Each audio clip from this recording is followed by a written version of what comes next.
I'm kind of a bit like a guard dog with an elastic band around its willy. I'm staying on top of things.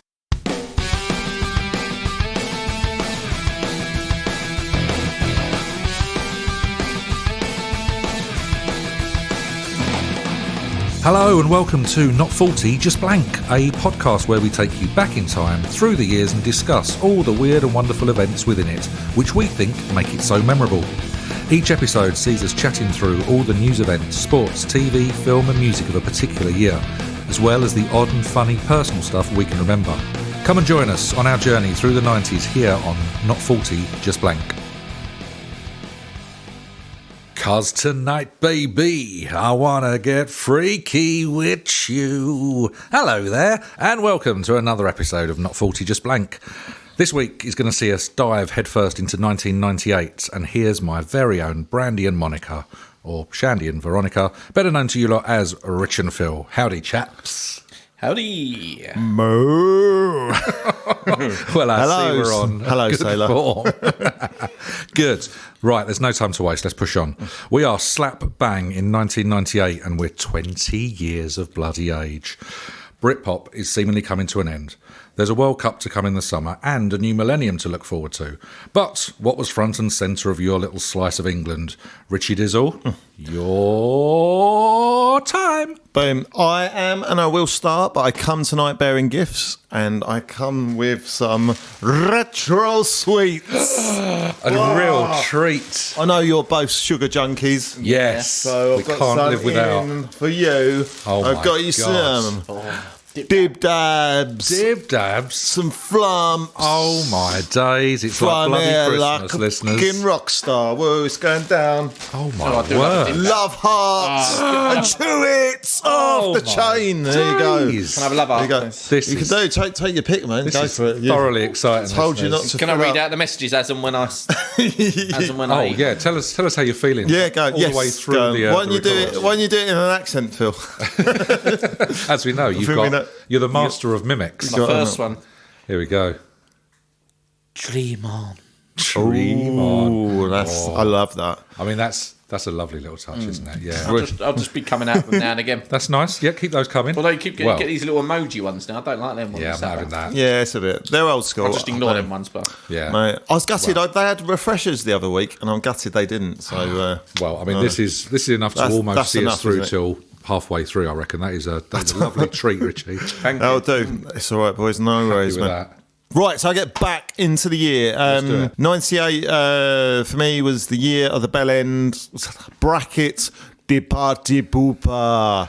you want to explain yourself? Well, there was a lot of parties that went to that the year that kind of like I pretty much had a say in either ballsing it up or just causing a bit of mayhem. I'll get to that in a minute, but it kind of started off that year. I kind of remember that sort of there was a lads' holiday going on, but before the lads' holiday, you had to earn some money. Yes. And I didn't have a job, so I got my first proper job, and I was high flying that year. And could you guess what sort of? CEO of Apple. Yeah, kind of, almost very close. Just bubbling under. Phil, you want to Got chip your in? paper round back? Mate, great. Somewhere in between. Great high-profile jobs, but no, I worked in a factory that made headbands in Raynham with Gav, Yes. and that's sort of that's money, that's street money, isn't it? Money in the bank, that. money you can just retire on. Yeah, exactly. Did you get free headbands? You have to sport them. Oh well, yeah, well say- just the I headbands was and gonna nothing say, yeah. else. Yeah, It got hot in that. that was part in that He factory. was on the calendar. Yeah, pretty much. It was pretty much me and Gav worked there. Dave, the real deal, Neil was there. He was our boss at the time, so he drove us there. Sometimes drove us there in his was it Capri, like burned about as well, boy racing it up and all stuff like that. He was our boss as well, but we kind of, it was like, have you ever seen Prisoner Cell Block H? Yeah. It was kind of like that. Like women? Populated by Australian women. pretty much, almost Australian, but kind of ish sounding, Dagenhamish girls sort of thing. But they were as tough as hell. No, I never knew like women existed like this before in my life. Absolutely filth. Rough and ready, just sort of. Sounds heavenly. Well, we worked with this. Where do I sign? Well, we worked with this girl called Tina, which was in girl. She's about a 40-year-old lady. Because you're 20, right? Yeah, because we're 20. At the time, we were young, fresh, bit behind the ears. And she'd talk about shoving a broom handle up her ass and all stuff like this. So it's all like... Was that in order to clean up as she worked? Or was that more just break time? Like whistle while you work. And stuff like, it works. It works. I mean, some people put... what do they used to put the things on cats so they mop the floor? She could shove a broom handle up her ass. Whatever it works. Sort of, that could happen. But there was a rough side of it, and there was a lot of bitchiness and stuff. That wasn't rough. that was the smooth side of things. That was the poetic side of it. She was like, that was Gene. But there was a fight that broke out between two of the women, and I remember this. Me and Gav were friends with this girl called Debbie. Well, we'd say Debbie. She was a grown woman, and she had a fight with this really big lady called Margaret, and it was over like I think something stupid like a cream cake. I mean, enough to flick the switch of Margaret, clearly. But essentially, in like a factory in a normal day, like I never seen nothing like this before in my life. Debbie picked up Margaret's head and smashed it against the lock. I thought you were going to say against the cream cake. No, just to rub salt into the wound. It was just like, but like I say, it was a basic job. It was like packing headbands in a box to be boxed off all over the world sort of thing. So all I had to do was get wallpaper paste and paste on labels on the boxes. So I loved it essentially because I was pretty much on my own. Yeah. So I was doing this, but there was this one guy, there's these families called the Box family. It's just like quite random because we was like working with like boxes, so quite ironic sort of thing. And well, their surname wasn't Box. No, it was Box. Yeah. You had Cliff. Their surname was Box. It was Box, yeah. I remember Jamie Box.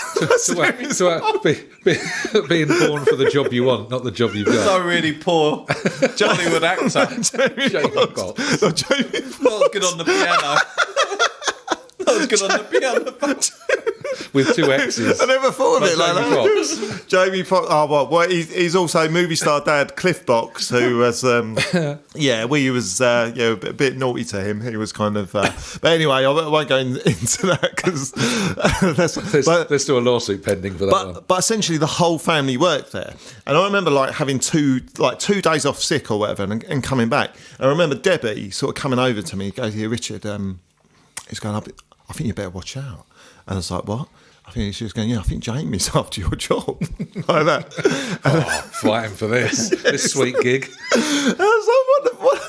It's just like, I'm essentially pasting fucking things on. It was just like absolutely chaos. And yeah, there was anything that would happen. Like I remember a lot of the girls would fucking give Dave a hell of a lot of abuse sort of thing, and it was one of them jobs. It was funny and stuff like that, but it was like a means to an end. So to get to this lad's holiday in Tenerife, yeah. And Jim, I don't know, do you remember much about the Tenerife holiday? I mean, I know I was there. Yeah, but we drank a lot, and I think I fell asleep an awful lot, as we've discussed before. I had quite a reaction to alcohol. Well, made me quite snoozy. Do you remember a certain Randy Burner who come on holiday with us? Randy Burner? I do remember. These names up. No, it was like, well, I say the real guy's name. Oh, right. It's very much a rhyming. The rhyming. Oh, right, okay. Yeah, so I remember Randy. Yeah, no, Jamie Box, like the piano player. He's real. From Ray. He was, he's real. But yeah, unfortunately, Randy Burner isn't. But Randy Burner, again, do you remember how horrible we used to be to him? I remember we put him in the cage when he was naughty. Which was... So whenever he fucked up, which was fairly regular, wasn't it? Basically, the cage was, we'd shove him out on the balcony, and we just locked the door. We just locked the doors behind him, so he was just trapped on this 6-foot balcony. No water. Dog bowl of water. No, absolutely. Just, prison rules. And do you remember... You know who taught us that, didn't you? Margaret Margaret taught us that, the daddy of D-Wing. She taught us. But yeah, Andy, when he'd done something bad, like... Do you remember... Was it this one when he tried to wash up? No, that was Lanzarote. Was that a previous holiday? Well, you might as well mention about that because that's funny. So he tried to wash up and he hadn't done anything. He hadn't lifted a finger all holiday, essentially. So we're in little self-catering apartments. And he thought, I'll do a nice thing. So he washed up. But instead of using a dishcloth to wash and a tea towel to dry, he used the tea towel to wash up with in cold water. And he was using shower gel, I think, instead of washing up liquid. So he'd made a balls up of that. And then to dry it, because he hadn't got a tea towel anymore, he'd used toilet paper, and it looked like all these implements had cut themselves shaving. So there's little bits of toilet paper all over like glassware and everything. It was just the balls up. So immediately we looked on it. Not good enough, Andy. In the cage. Sorry, Randy. In the cage. He was in the cage. That was a Why cage. didn't you just do it? He wouldn't fight. For the first couple of times, he'd fight and really struggle. Then he kind of gave into accepted. Yeah, he gave into his fate. And he was like, fair enough. This is happening. You know, like when you tell off a dog and the head goes down, kind of broken. It's Just a bit like broken, that. Yeah. Like you're like telling Harvey off, or like telling.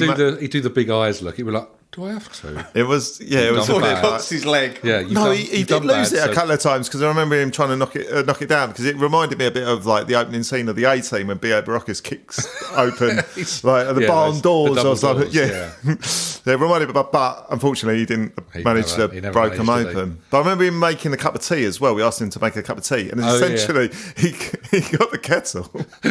He opened up the kettle, and we was like, because we were sitting around just thinking, what the fuck is that smell? Yeah. And then just come back and he was going, Andy, are you making a cup of tea? He was going, yeah. He was going, and then we started sort of like thinking about it. He was going, well, how have you made it? Yeah. And he was going, well, I put the tea bag in, I put the milk in, and I put the sugar. And he goes, well, in where? He was going, he put it in the fucking kettle. And then turned it on. It was all in the kettle. He's cooking a milky, sugary mixture. So it's all like, You're joking. What, so put it in the kettle. all the ingredients for a cup of tea, he puts it in the kettle. And on. So he's just cooking this, so the element's getting hot and burning the, so it's going the tea all bag to a point. But, I want you. Yeah, exactly. No, that was one of the love arts. Oh, I'm sorry. Sorry, what was that one? I want you. I want you. Wow. That was very passionate. That's a step up from Dream On, isn't it? It is. Who knows what the next one's going to be? Jesus. So then we got, Stay tuned. so then all the sort of the holidays and that. So we kind of go into the party side of things. So I got, you all remember this, Phil. I don't know if you remember it, Jim. I can't remember. Was you ever at Chris Old's party? So, do you know? Name doesn't ring. So down the bottom of the high road, next to where Robert Burdett lived, he used to live there. So Yeah, I don't think Jim remembered because I don't think, to be fair, that we was invited to it either. We kind of gate crashed it. Did you not have a paper invite? Yeah, it was quite. No, we was literally walking past his house and saw there was a party going, knocked on the door. And it was only because I knew him from junior school I managed to flag us in. Yeah. Is that what? Oh, okay, man. Go. It must have been me, you. I know Claire was there. Whether anyone else, I can't remember. It was Nozza. There was Nozza there. I remember people He could smell a party. But they were there. They might. I don't know if they were there already though. Yeah, I think they were. I don't know if it was just me, you. I remember people like Paul Fuller. Maybe just walked in and blagged it, and then There's loads of people and then you there. kind of took over from there. Well, a little bit. Well, it kind of like I remember being out in his summer house, and Paul Fuller had this bottle of virgin vodka, and sort of I remember doing shots of that game. So starting to get absolutely wasted, and then I think someone told me this joke, sort of like in the week or whatever, and I've just thought it was like amazing. This was going to be the one that it was a good one. Though. Do you know, I still tell that joke now and again. Do you really? Yeah, I still remember that. Do you claim it as your own? This is like, well, I'm going to tell it for you now, so you and the listeners can make up your own mind for that. But so basically, I was hammered on vodka, starting to get a little bit sort of bit boisterous, so to speak. And so I told this joke, and the joke is, do you know that guy in the corner shop? He's got AIDS. And people go, what? He's got AIDS? Yeah, he's got AIDS. He's got cherry AIDS, orange AIDS. That is shocking. Imagery. It's shocking. But as I said that, I kind of like had a bit of strut about myself, got up, walked out, fell straight in the pond. Nailed it. I had these bloody nailed it, didn't I, guys? I had these white jeans on as well. So King of the party. I remember because only one leg went in the pond, and I remember like one leg was completely green. And Beautiful. Again, I should have gone home by them, but I didn't really, did I, Phil? And then you probably remember. Well, no, I don't. I remember you falling in the pond, and then is that what kind of turned you? Because then you kind of went a bit psychotic. What did he turn into the hole with the green leg? Well, yeah, pretty much.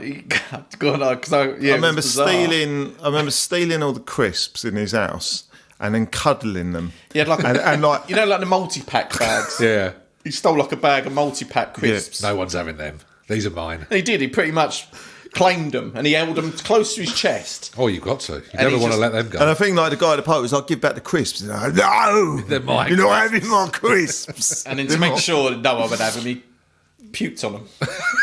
No, I think was that an intention? I think I was like throwing. I think I was throwing like cutlery at Yeah, people. he was Wasn't throwing knives and that. And Not in the kitchen. plastic, I assume. But- He was a bit mad. Yeah, it was a bit. I don't know So what caused that. And obviously, like the guy's house was freaking out. And anyway, I think people like said, "I think it's time for you to go home, Richard.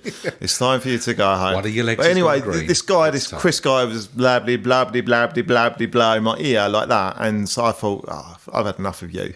So like a rock star, I turned around to punch him, but instead hit the bus stop and then fucking fell over. Pretty much an average Thursday then. So I was laying on the floor, and I remember like poor like Lucy Appleyard, and she was going, "Look, I'll take him home. I'll drive him home." And then for some reason, I just started pouring. I'm not getting in that horse's car. I'm not getting in. I was like, fuck, like, I know exactly. It's like all this sort of like really like naughtiness. I feel like awful for it. But then she ended up. She was going, "Look, I'll knock at the door, whatever." And I was like, "No, just leave me." I think I slept the whole night on my mum and dad's front lawn. Got as close to the I woke house, up at some stupid time and it's just like proper Yeah, cringy yeah. sort of thing. But yeah, that was The things you do when you're young. Yeah, Formative years. Let's pretty- put it down as that. It's made you who you are today, Dale. exactly, yeah. So I've grown me. 100%, yeah, grown out of that We stuff. might have to take a break there. I think I've just been come on to, or Phil's come on to. Well, I about think we lost 400 Phil people, after yeah. the Love Hearts have gone Yeah, in. that's it. He's having a lovely time. The other thing, I'm having a lovely time. got a lovely time. I've got Berwick Manor. So do you have this Berwick Manor mean anything to you? Who? Berwick Manor. Is that where they hosted the Ryder Cup one? Yeah. Yeah, exactly. Yeah. I was playing. It I sounds was familiar. I was a wild card though. It was you, Ian Poulter, and Big John Daly. Yes. No, what's Berwick Manor? Berwick Manor was like, so they used to do these things like Berwick Manor in the middle of the country. So it's like an old country house, and they'd like pretty much like put on like dance weekends or like Oh, okay, play, like, great, yeah. I know. so like raves or whatever like that. And I remember sort of like Danny Pamphilon was going to drive us all up there, and Nozza managed to get us a lift with him, and he was going, "Look, he's going to drive you up there. He's going, but you got to chip in for petrol money." So it was like fair enough, like that. But just before we left, he reversed into like Richard Golding's mum and dad's fences, and then like just sort of smashed them up. And Richard Golding's mum and dad were away, so what Pamphilon's like said to me, he's going, "Look, boys, don't worry about giving me petrol money. Is just find me a couple of fence panels." We'll call it quits. Yeah, we'll call it quits. So is that okay? So like we'd gone literally the whole weekend at Berwick Manor, had a great time sort of thing. We're absolutely off our face. Must have been about 4 or 5 o'clock in the morning.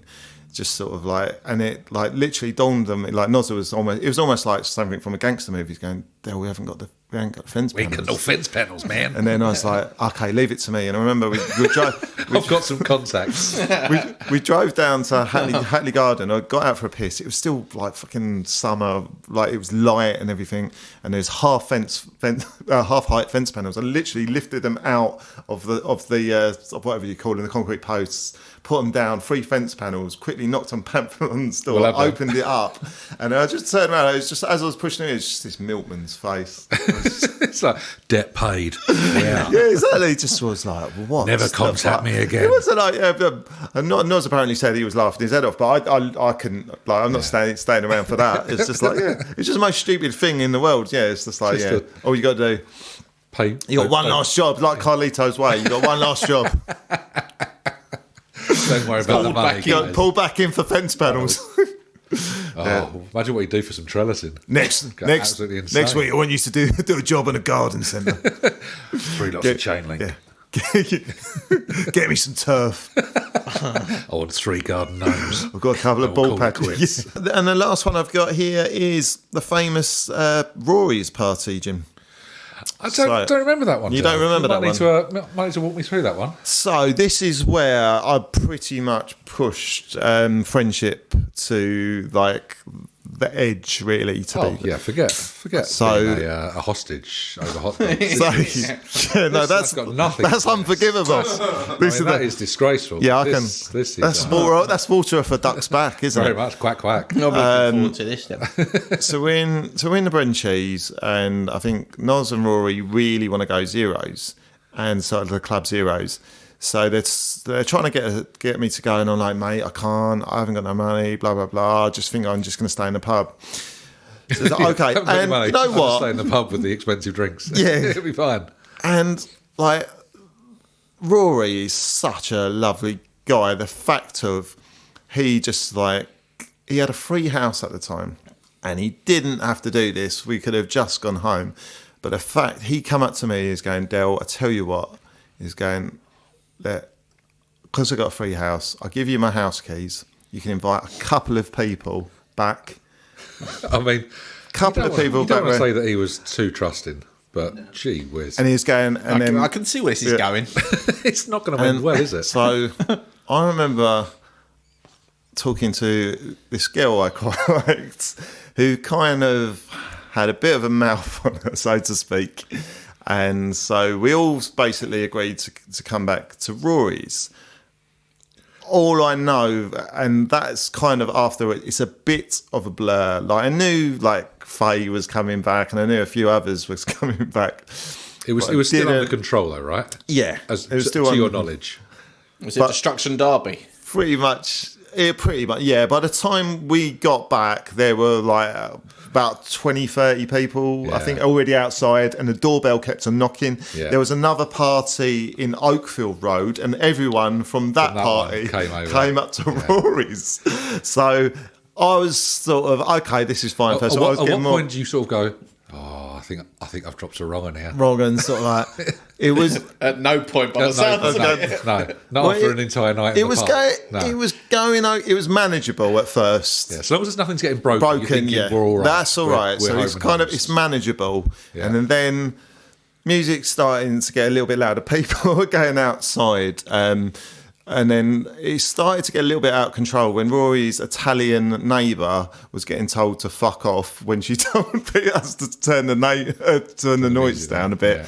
And I think beer cans were getting thrown in the koi carp, in his dad's koi carp pond, and all this sort of stuff. So it's starting to get a little bit, and then it's getting more and more out of control when hot rocks were being dropped on his carpet, and I was started to get a little bit stressed by then. So by then, I was so stressed. I like that he's starting to get stressed at this point. I'd be absolutely. I was going to say pulling my hair out, but I think that's not going to be a problem. Well, this is the thing. So I think you was having quite a good time, Jim, weren't you? You was having a very good time, but as we know, when you have a good time, you tend to do something, don't you? Get old snoozy. Consequences. It's old snoozy. Consequences. Snoozy. Got snoozy, didn't I, Richard? So by this time, you don't want to fall asleep in a party with all these out of control people. That'd be silly, foolish, wouldn't it? That would be silly. Steve learned the hard way. You would expect something might happen. I think you learned even harder way. I think I probably did. Continue, Richard. So, as the bass is pumping and the party is thumping, I've now gone into, I've just got to get totally off my face and kind of fingers crossed Denial. things will go well. So I'm getting more and more smashed. You can't beat it. Jim's now passed out, and Faye, bless her cotton socks. Lovely Faye. See, I'd already seen her work previously, sort of when she'd had her pop at her brother's sort of main, so to speak. And she literally just went to me, I've got to get some scissors. I've got to find some scissors. So I was like, okay. So maybe she's going to do some origami. Yeah, origami. Yeah. And what was your hairstyle at that time, Jim? It was long blonde hair, wasn't it? Long, very past the shoulders. I'd grown it for a couple of years. So I was quite proud. I think you tied it up in a ponytail that night. Oh yeah. It looked nice. I had it tied back that night. Faye obviously didn't like your hairstyle that night, did she? Wasn't keen on that. Because she then got the scissors, grabbed literally without even thinking. Like I've never seen such confidence in my life. It's like taking a penalty. Exactly. You've got to pick your spot and just do it. She's committed. She's committed. And she took the Alan Shearer approach to swiping off ponytails. She literally grabbed your ponytail with the left hand and just sliced it off with the right. And it was almost like you say, like a world-class striker putting it in the top right-hand corner. It was nonchalant. That was the end of it. And then pass the scissors to me. Do you want to go? Because this is a game. By then, I should have said no. He's my friend. But then it looked a bit uneven, so he thought I better tidy that up a little bit. If I do this right, he won't even notice. He's like, I should have said no. He's one of my best mates. He's out of order. What do you think? But for some reason, I thought, yeah, this is brilliant. This is brilliant. Yeah, the exact opposite happened, didn't it, Richard? Well, let's be honest, Dale. What you thought is, this is going to be fucking brilliant. And if I do this, she might be impressed with me. That's thick. Them thoughts come across your mind? I think almost 100% Phil. Probably. I think Detective Reynolds has solved the case. So Jim is now passed out. Ponytail is way gone. See you later. Yeah. I mean, like she'd like to say, I'd seen her work before. She's taken her brother's ponytail off. Boom. It's like, it is impressive. Like, if that's sort of like, she's obviously practiced. Oh yeah, 100%. Yeah. She was like, she should have been sort of really in the 60s when like people didn't like long haired, sort of like call them like long haired louts. She'd have been boom, jump, jump, jump. Maybe she was working for like the US Army or something. Yeah, I think getting all these hippies in and vroom, gone, Sean. So now this part of the story I need to get from Noz's point of view, because he's in the cab with Rory. And on his way back. So to a house party of maybe 6 or 7. Well, that's what I said. This is like tension now. See, we've gone from your character, now we're going to Noz's character in the cab. It's like a film. It is. Yeah. Bit sort of. Yeah. Can you imagine the tension? Yeah. So now I'm building like the music's building. They've had a lovely night at the club. Yeah. Coming back to thinking, Dale's going to have a few people around for us. It'd be good to carry this on. Dale will have a nice. He'll have sorted it out. He'll have a nice cup of tea ready for us when we get. He might even have us a little meal. Yeah. He'll have the electric blanket. It'll be lovely. Slippers in the oven. Can't wait. It's like pulp priction. Yeah, they're driving back in a cab, and I think Rory's gone to Noza. Can you hear that? You hear that music? Where were they? Westcliff? It's powerful. He's literally going boom, boom, like thudding of like the stereo, boom, boom, boom, like the bass is totally going. He's going, I think that's getting a bit nearer.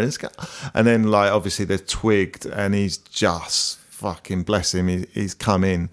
And straight away, he's just noticed that the stereo is completely blown. They've blown the speaker, his mum and dad's stereo. This hot rock burns in the fucking carpet. And then I just like I can't say. Look at Jimmy's hair though.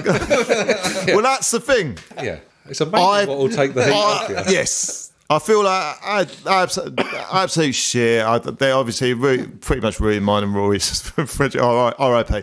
Although he's great with me till today, I think that was almost like game over. And fair enough. I understand that.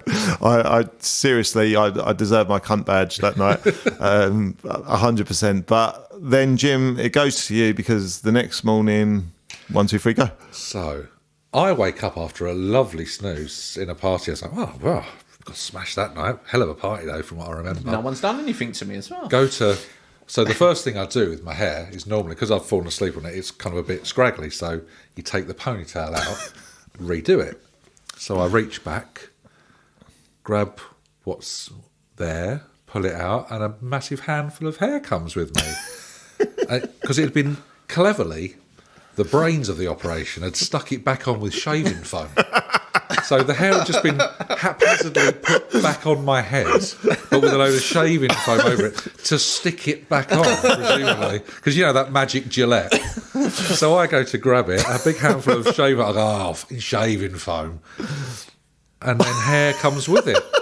Me, not knowing my friends are arseholes, suddenly think the only logical explanation, alopecia overnight. I look for a mirror, find one, see what's happened. Christ, it's worse than I thought, this alopecia. I run the 2.5 miles home and immediately try and was it like Forrest Gump? with a doctor and or hairdresser, and I think I ended up getting Alex to come round and I think so, she'd done some hairdressing training, basically just shaved the rest of my hair off for me. How do you test for alopecia?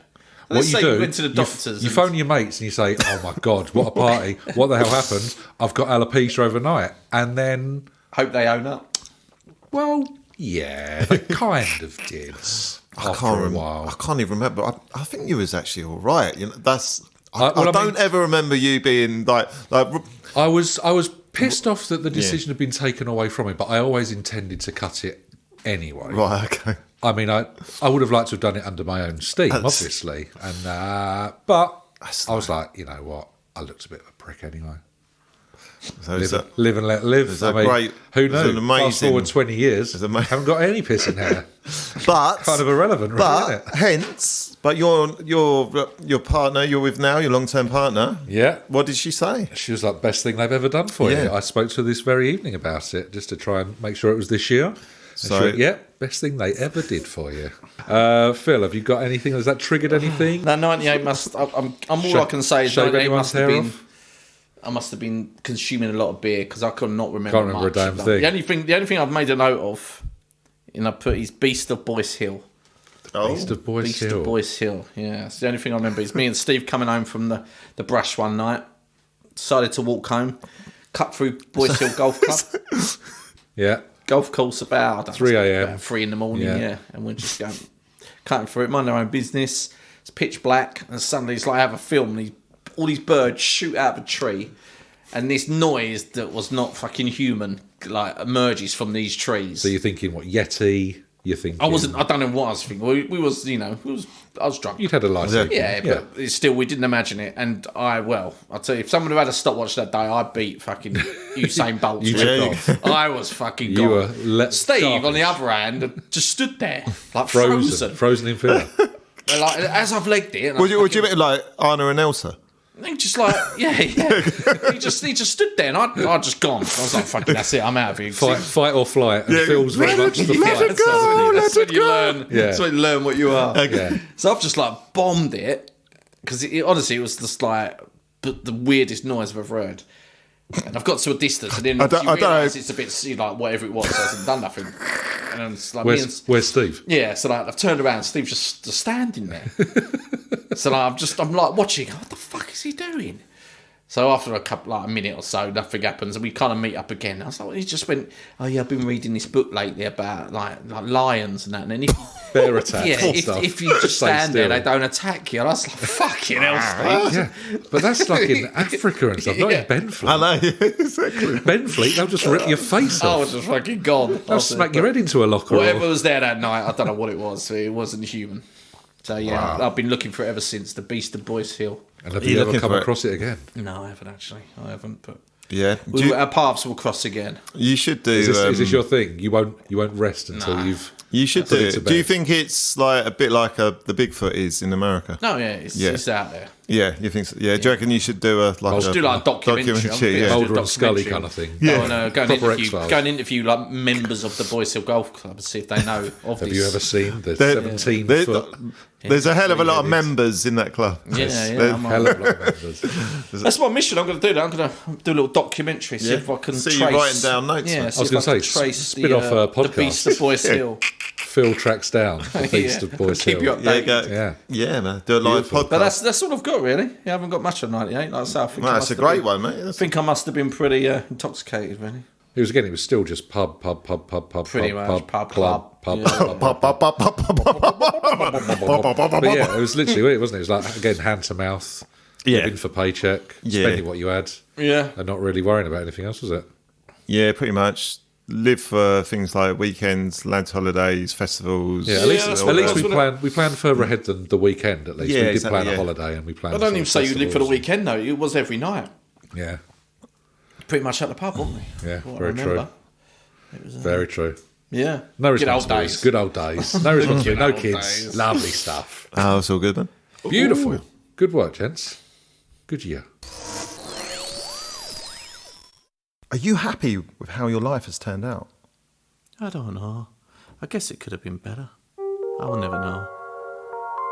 From the channel that gave us documentaries like Monster Quest, Iceland with Alexander Armstrong, and It's Your Full-Time Fact, comes a brand new, hard-hitting story of one man's struggle, forced to grow up differently to others.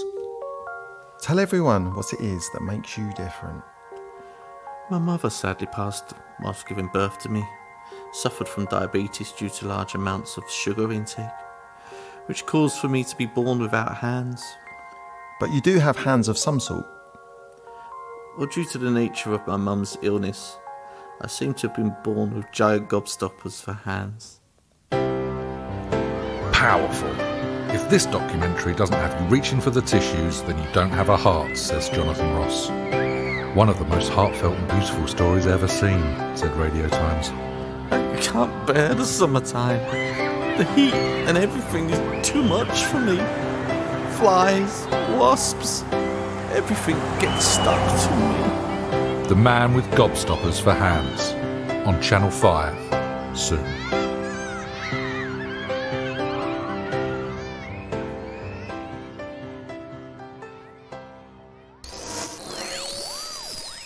So, chaps, let's chat news, current affairs, and maybe even a little bit of sport, shall we, from the year. What has our research dug up? Phil, let's start with you, mate. What you got for us? Well, the obvious one, I suppose, Monica Lewinsky and Bill Clinton. Ah, indeed. Get down and dirty. They do indeed, don't they? He did not have sexual relations. He did not have sexual relations with that woman. But he did with the horse. But he did wipe his dick on the curtains. Yeah, so denies her alleged affair with Clinton. Yeah. And obviously Hillary. that Fast forward a year. Yeah. It turns out I did do it. The famous speech that, like Del just said, obviously, comes a bit later on, doesn't it? When he denies it. He does. And then he's eventually impeached for it, isn't he, as well? Naughty old Bill. Yeah. Do you reckon did Richard Gere do the same with the hamster? I don't think the hamster could ever prove it. Yeah, that's the problem. They could never get a statement out of They it. had Hamster TV, did it on there. Yeah, because he couldn't hold no opposable thumb, so he couldn't hold a pen to write a statement. So never went any further. Sadly, lucky Richard Gere. Well, yeah, exactly. Got away with lucky. Got away with one, I'd say. I've got a strange one here in Europe. That's a strange one. Bypassing Richard Gere. 19 countries agree on forbidding human cloning. I saw that. Yeah, just the 19. Weird, yeah. Whereas the other ones were like, fuck it, we're going to clone. Yeah, like what were their plans as well? Yeah, who were they thinking? Yeah, because if you cloned another Richard Gere, he could just fucking shove hamsters up his ass all day. Willy-nilly, yeah. And the other's just making Pretty Woman 3, 4, 5, fucking whatever. he's smashing out another first night. He goes back, high fives him, right, swap, right, my time for hamster love. Let's go. Imagine that two Richard Gere's knocking around. Be like being John Malkovich, but being Richard Gere. Who would be the worst person in your mind to clone? To clone? Well, I'm going to go with the obvious and say Hitler. You don't want a second one of them knocking around, do you? He might get it right. Well, unless he's like a really nice version of Hitler, like maybe just the vegetarian artist. Yeah, like Terry Hitler. And then he's like, T hits. Yeah, T. Oh, T hits. Yeah. But then you wouldn't. He's like, all right, guys, do you want some orange squash? Yeah, but then that's not cloning, is it? Because that's Adolf. You're cloning Adolf Hitler, aren't you? Yeah, but you could. Yeah, but he's a nice version. He's Terry Hitler. Yeah, but then I suppose then it comes down to do you nurture or are you born that way? So you'd have to nurture him. You'd have to ask Lady Gaga. I believe she's got the answers to that. Has she? What? She was born that way. What's Terry Hitler? Oh. Wow. She was born. Yeah, I don't know. But she used like some weird thing between Gaga and Hitler. No, that's one of her songs, isn't it? Born That Way. I thought you meant I fucked Hitler. I'm not sure if you did. Did you? I mean, she left that one off her single. Yeah. I thought Del was just claiming that he'd fucked it. I did. I'm just making a statement. Some of the stuff you've withheld from us is frightening. I thought I knew everything about you. He swasticked it up my bottom. Oh no. Oh, we've reached a new low. This is it. Well, the only way is up from here. Okay, here's with another one. No, sorry, no. I didn't fuck Hitler, but I totally tossed off Goebbels. He gargled Goebbels. Yeah, exactly. No, here's with another. Christ, dig us out. Well, last episode I think we spoke about I can't remember bollocks. Lots of bollocks. It was the tennis player I said was 16 years old, and we was like Martina Hingis. Yeah, and we was like bloody hell, 16. Ian Thorpe became the youngest mouse swimming champion. He was a pedo. Torpedo. Yeah, he was the youngest. He's a really fast pedophile. I don't think he ever thought about when he got his nickname, did he? He's like, guys, I'm not too keen on this. Can't we just call me Quick here? No. It's like I can really molest people, and they don't even know I've done it. In and out. In and out. Things ain't happened. Sorry, Phil, what are you saying? we got sidetracked on He became the youngest male swimming champion on the 400-metre freestyle. 15 years old. 15, bloody Wow. Nora. And what were we doing at 15? 15 years old. That's You were ridiculous. just dumping girlfriends for fun, weren't you? Yeah. Past the polo. I was the past the polo champion. Oh, that's right, past the polo champion. Yeah. He was an Olympic champion. Yeah. You were past the polo champion of Where am I now? South Benfleet. Look at me now. Hey, what are you doing, Ian? Yeah, full pedo. He's All in prison. retired. He's in fucking prison. 2 right ears. Oh, wow. I feel like we haven't really achieved anything. Wow. 28 years on from that, we still haven't won a swimming race yet. The only one Dell won, he was doing the wrong bloody stroke. Yeah, exactly. Yeah. I could have been a contender. Could have been. I just couldn't do butterfly. I shouldn't do butterfly. Okay. Anything else you got for us, young man? Yeah, go on, I'll let you. I haven't got much more, so I'll let you guys have a go and I'll see if there's anything. Fair play. All right. Jimmy. I can raise you. Google is founded by Larry Page and Sergey Brin. I thought you meant like, Oakley's, mate. Do you remember? Oh, Google. God bless him. Your friend. Because Google took a little while, didn't it? Because it was Yahoo. Was it Yahoo? So no, they Jeeves. were at university, weren't they? And they just created a search engine. Yeah, but I remember like Yahoo being the bigger one. Yeah. Yeah, Yahoo was. I They just almost slowly Yahoo. swallowed them all up. Yeah, Didn't Google. Like, it took a while, didn't it? But then it did. Yeah, that, so. like, You had Ask Jeeves, the Ask shitty Jeeves, British yeah. version, Yeah. wasn't it? Oh. Ask Jeeves, Yahoo. They're the main. There was another one, wasn't Bing. Was it Bing? It was Ask Alan. Yeah. And then Yeah. Tell You What. Yeah. And I forget the last one. it? I can't remember. Who's just that? You fucking what? You are. Yeah. Yeah, Google. Yeah. I mean, who knew that would take off? They're worth quite a bit of money apparently now. Turns out. Well done them. It's crazy how like you just create a search engine though, and that becomes the It's just norm, a like the deep go-to, word, the isn't go-to it? Yeah. everyone goes to. Yeah. Is Google. You just You type don't. in Yeah. Google You never straight even away. say search engine. You just say No. Google. Google, yeah. It's a Crazy, noun. isn't it? It's And a it's verb, a simple. everything. It's like a search engine. That's it. Crazy, isn't it? Certain things, literally, isn't it? literally revolutionised Yeah, everything. it's bizarre, isn't it? Mad, absolutely mad. Good luck to them. What else can I tell you about 98? DVDs were introduced Really? in this particular year. 6,000 were sold by the end of the year. I bet that was. Was it they were that's pretty introduced, or was it they like started to become more prominent and take over? Introduced into the market, so like the home cinema market. I was going to say they're out They, before um, then. I remember. They were, from what I remember, they was pretty expensive, weren't they? Yeah, absolutely. Yeah, So yeah, I think like 15, Jumanji 20 was- quid, weren't they? Yeah, Jumanji was the first one that really sort of took off. But literally, over the course of the year, only 6,000 were sold Oh, really? across the entire population. It's nothing, It is it? did. Never going to Bit of- last. Never gonna last, absolutely. What else can I tell you? Rolls Royce has been bought by BMW this year. Lost another one. Construction begins on the Millennium Dome Oh, Millennium Falcon. and the Millennium Falcon. I mean, which one got finished first? Yes, that's true. Which one can do the Kessel Run in? Kessel Run. Only 14 The Kessel- parsecs or whatever it was. You can do the kettle run. The kettle run. Do the kettlebells. Well, old Randy Burner can do the kettle run. Couldn't he? He did not. No, not in a cage. He didn't.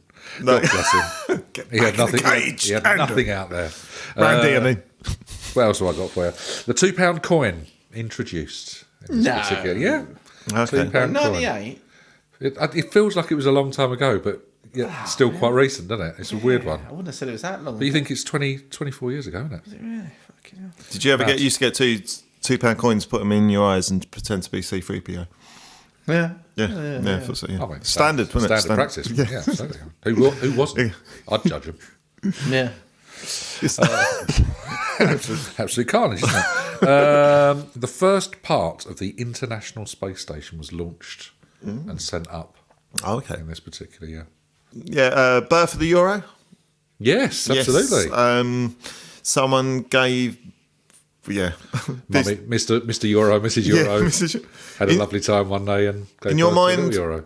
Euro's better than Disney dollars, or Oh, I'd like to I pay don't for know. everything for Disney I dollar. feel we'd definitely. probably need to get Mr. Simpson in on this one time to discuss this. Yeah. Our European correspondent. Yeah. Indeed. Absolutely. Be up for Leave it that. to the expert. I wouldn't like to comment really. Yeah, good point. That's We'll have to call him in one day. We've all got our strengths, and I think this is his expertise area. Yeah, we'll do a special one day with him on. Another one. Madness. Can you name me the Blue Peter presenter who got into a little bit of trouble? Richard Bacon. Yeah, do you remember what he did? He was seen taking cocaine. He was, yeah. yes. So he was sacked on... Didn't he get beaten up as well? He was sacked on air, I think. And then Yeah, he got beaten up by Peter Purvis. and one of the tortoises. Yeah, the tortoise. Percy Thrower. Just nutted him. It's mental, isn't it? It's like, I'm very sure the producer of the show have to like come and explain to all the kids why he'd been sacked and why it was a bad thing. I think so, yeah. It was properly weird. Mental. Yeah, he was probably the ironic thing is probably he was probably doing. He was absolutely off his feet. He didn't know what was going on. Yeah, he's probably doing coke with him as well. Oh yeah, absolutely. So the producer's like laughing away. The hot dog record, world record. Okay. Is this how number many eaten or the length? Well, no. This is how many hot dogs do you reckon was eaten in 10 minutes? Was the record in 1998? 10 minutes. And the way they shovel. And what nationality was the I'm going to say Japanese. Yeah. I'm going to say... do you want to give me a name? Can you do So is Japanese right? Yeah, Japanese is right. Is it really? Yeah. Do you want to give me a name? Think Hot dog. Curb Your Enthusiasm. There's a Japanese character in it who has the same name. I mean, we could skirt very close to perceived xenophobia if we get this wrong. So just be careful. I can't even think. All right, for that reason, then I think you should probably tell us. Okay, it's Kobayashi. Kobayashi, yeah.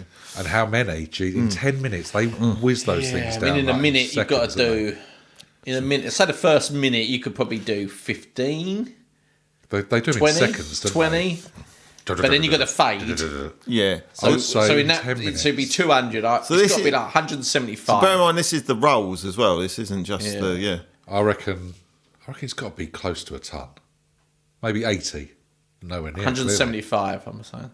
175? No, less. It's a lot less. Is it more than 80? No. No, half it. About 40. Yeah. Even a 40 hot dog. 40 hot dogs. Insane. I mean, insane, I mean, I count myself good going if I've done like 5. It's also like you wouldn't want to be around that person's house the next day. You Jesus. wouldn't want to be around Kobayashi's house the next morning, would you? Yeah, I'd give that 5 minutes. Yes, exactly. That is a mess. No one needs to 40 see. hot dogs. Jesus. No, it's not even 40. That's the quickest what he done in 10 minutes. 10 minutes, he probably did loads. going. Yeah, he probably did. I think he did more as well. But that was just the record for the 10 minute. Yeah, he did 175. I remember. Yeah, he did exactly on the money. That's all from me. That's not bad going. I've got a couple of extra little bits that I've just noticed. MUTV begins in this particular year. So Man United TV. Oh, for the Are they the first Cal, ones then? the Cal satellite TV program. They weren't the first team that had a football team that had a TV station. TV or something. Oh, Sutton United. I mean, weirdly, Dell is more in the ballpark than you are, Phil. It was Middlesbrough. Really? Middlesbrough had the first TV station, and then Man U were second out. And last thing I've got, actually, Harry Potter and the Chamber of Secrets is released. So book number 2 does all right as well. She's on a bit of a roll at this point, isn't she? Yeah, she is coining it in. I've got a couple more. Go on, mate. Posh Spice and Beckham get engaged. Okay. Are they in this year? Really? No, you got engaged. Wowzers. Yeah, I've got a couple of deaths though. Go on then. Linda McCartney passes away at 56, breast cancer. Oh yes, of course, yeah. And Frank Sinatra. Yeah. Oh, you did, Blue didn't Eyes. Out of the two, who do you reckon makes the best vegetarian meals? Well, Frank does it his way, doesn't he? Yeah. He does, yeah. Have you ever had his veggie lasagna? I haven't. Yeah. Is it all right? It's not, yeah. Oh, might give it a go. Or his Crooner Lambuna as well. Apparently he called coronavirus. Yes. Oh, and there's your topical. There's your go. topical, everybody. You say we're not topical. God damn it, we'll raise you. Raise you. What else did I had one more little thing in there. You're mine. Deaths, unfortunately. You're mine. Yeah, my next. Okay. Part. Dermot Morgan passed away this year. The actor from Father Ted. Oh, okay, yeah. 46 years old. Yeah, wow. Is that what he was? 46. 46. He did look a lot older, didn't he? He did. I mean, he had the grey going on and all the rest of it. But he's a bit like Victor Meldrew, wasn't he? He always looked he was only like 55 and he's playing like a really curmudgeonly old pensioner, isn't he? Yeah, absolutely. But yeah, really, really great shame because that was an amazing programme.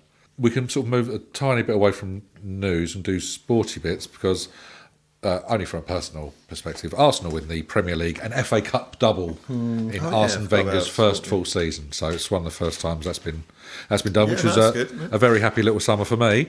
But the summer also contained World Cup '98. It did. So 2 years ago we had the absolute delight of Euro '96. and oh my days were we giddy with excitement. Less so for the World Cup. No, I think we was more this. I think there was more expectation this one, especially Because with the we've done emergence so of Owen well as well. Yeah. When the emergence of Owen So he's burst sort on of the scene. been the top scorer, hadn't he? Also in the league. Beckham as well. There's big things about him. The next golden generation. Yeah, he did. You had you had Shearer the Beckham, was still around. the Neville's, Scholes. Yeah. Batty.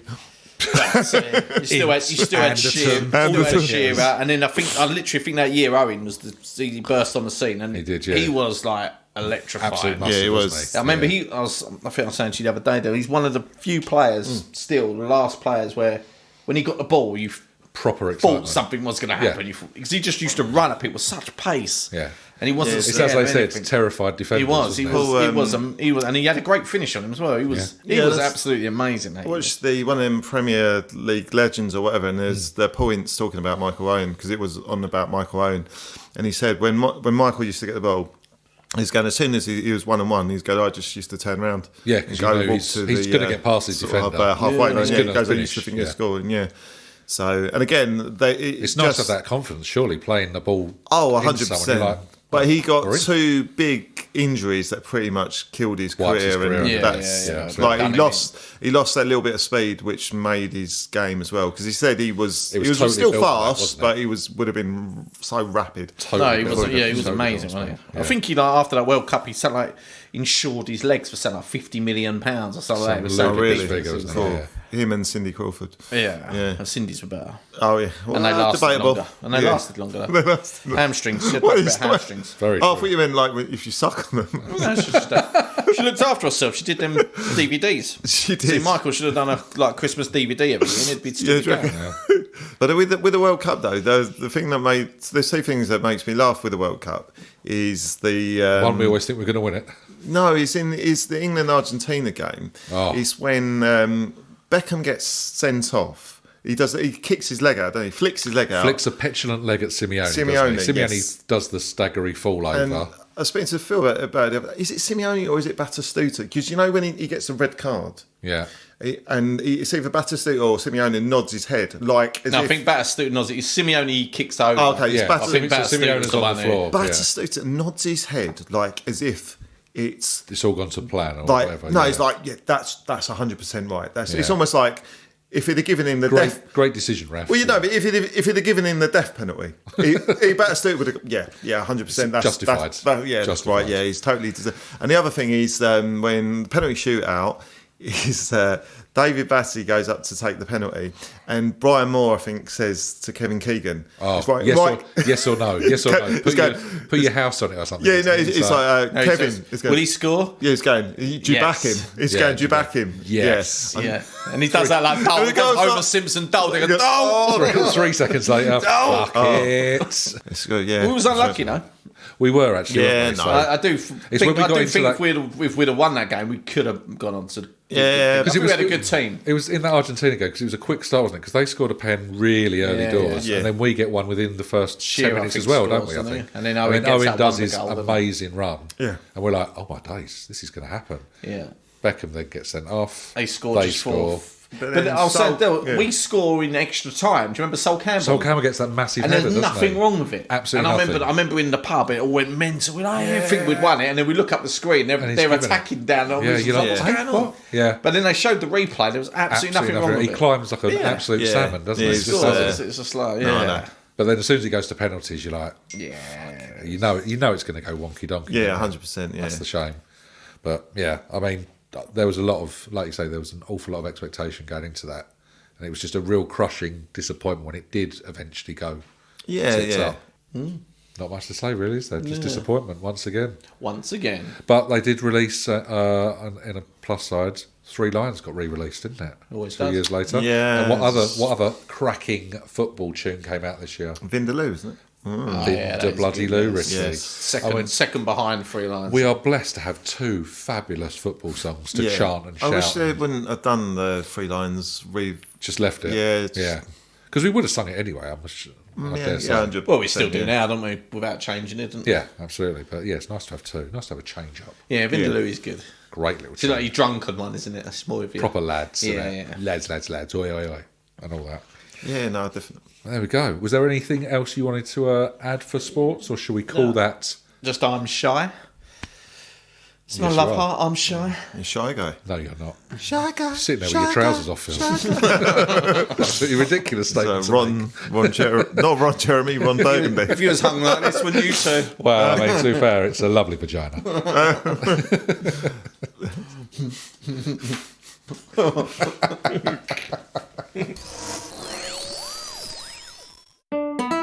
Hola, I'm Amanda from Sao Paulo, and I'm here to fulfill all your demolition needs. Why use clumsy demolition balls when I can cut down your chimney stacks with my super large nipples? My demolition nipples can handle any building from the Leaning Tower of Pisa to Johnny Depp's garage filmed with asbestos. Naughty, naughty Johnny. Give me a call today and I'll be there in a nip.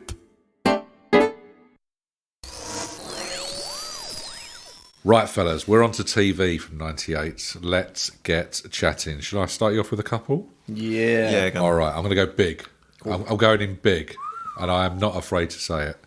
Ice Warriors. Ooh, really? Yeah, that's See that right. one coming. That's right. No one saw it coming because it only lasted 9 Was that episodes. the shitty equivalent of the Gladiators on ice? That was your Gladiators, but done on an ice rink, hosted by Danny Bear, who got the job and could not fucking skate for toffee. She didn't give a shit. She never learned. She just stood I kind of remember stationary. it, but I don't know. Annie Bear was hot, wasn't she? Yeah. So what kind of games did they do in it then? I like hopscotch. Yeah, a lot of sliding. I don't really know. I remember it being on, and I distinctly remember watching it and just going, "This is awful," and then distinctly remember giving up quite quickly thereafter. As it turns out, did 96% of the audience. Yeah, it lasted 9 eps, and they did not bring it back. But that's a solid start. I've got Robot Wars starting on BBC Two. Well, that was good. I used to like that. I used to be a lot about 6 o'clock. Didn't it? Yeah. Something Do like you that. know who was the first host? Did it for 1 year. Craig was that? Did he do it after? Ah, you see, everyone associates Craig Charles with it. Yeah. He was season 2 onwards. Was it? Who was your first? It was Clooney. George Clooney. I mean, I would love to see that. Yeah, to Robot Wars. I would love to see it, but still wearing the whole Dr. Ross outfit as well. It wasn't George Clooney. I'll give you one more guess, Del. Was it the other hot property at the time? Was it Charlie Casualty. The other hot Charlie Yeah, Fairhead. yeah, it was British George Clooney. The British George Clooney. I can safely say it wasn't him. Oh, was it Jonathan Pierce? No, he was the voice and commentator for every okay. single season. It was Jeremy Clarkson. Was it really? I didn't remember that at all. I only ever remember like the Craig Charles. remember the and original Philippa Forrester Right, stuff okay. was the girl that helped out, wasn't she? Helped out, like mucked out. Mucked out Sakilla Lot and Dead Metal. And whatever. Wasn't it Mum's Do you remember Matilda, wasn't it, Do you remember the subtitle for Robot Wars? These rusty fuckers. No, it's like Robot Wars or Men That Need to Get Laid. Yeah, Virgin Town. It was a weird program, wasn't it? It was just Yeah. like it's like a father and son team. Well, we've been working in the garage for this the last 6 months. Yeah. Have you I ever haven't seen my wife. I'm divorced. It's almost finalised.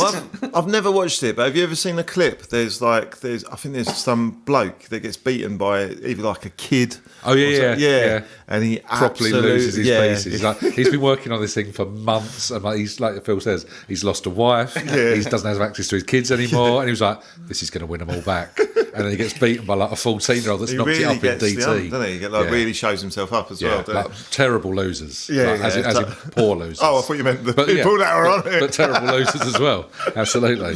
Yeah. I remember it but really clearly. It was a very, very good show. I really did enjoy No, it. I It was didn't mind bizarre. It was something about it where you had to watch it. It was totally unique, wasn't it? That's the thing. like, It was just like, once you started it, you're like, I've got to watch this now. yeah. 'cause- And it was just like, there was one, and it was just really funny to watch, like an 8-year-old that had built one with his dad just get fucking demolished Smashed, in like yeah. seconds. Oh, really? And it was just like, it got pushed into the end zone, and then this robot just goes crunch.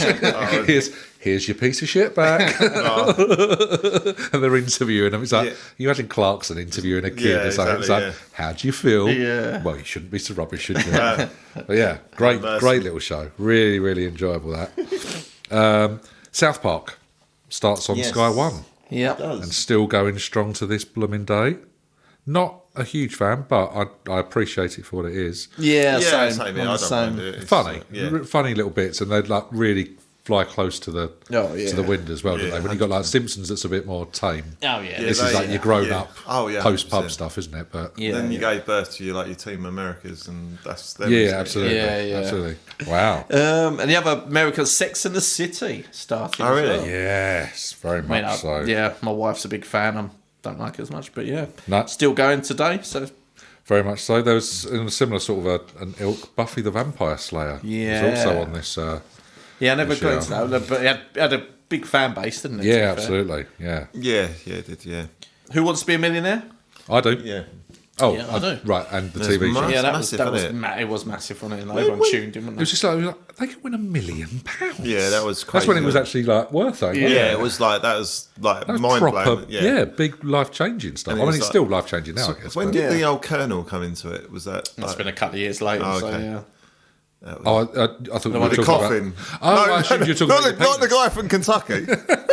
I just thought you meant your penis. they just got questions about Kentucky. Just randomly, how many herbs and spices? 11. Oh, shit. What ones are they? Oh, no. Stop asking me questions.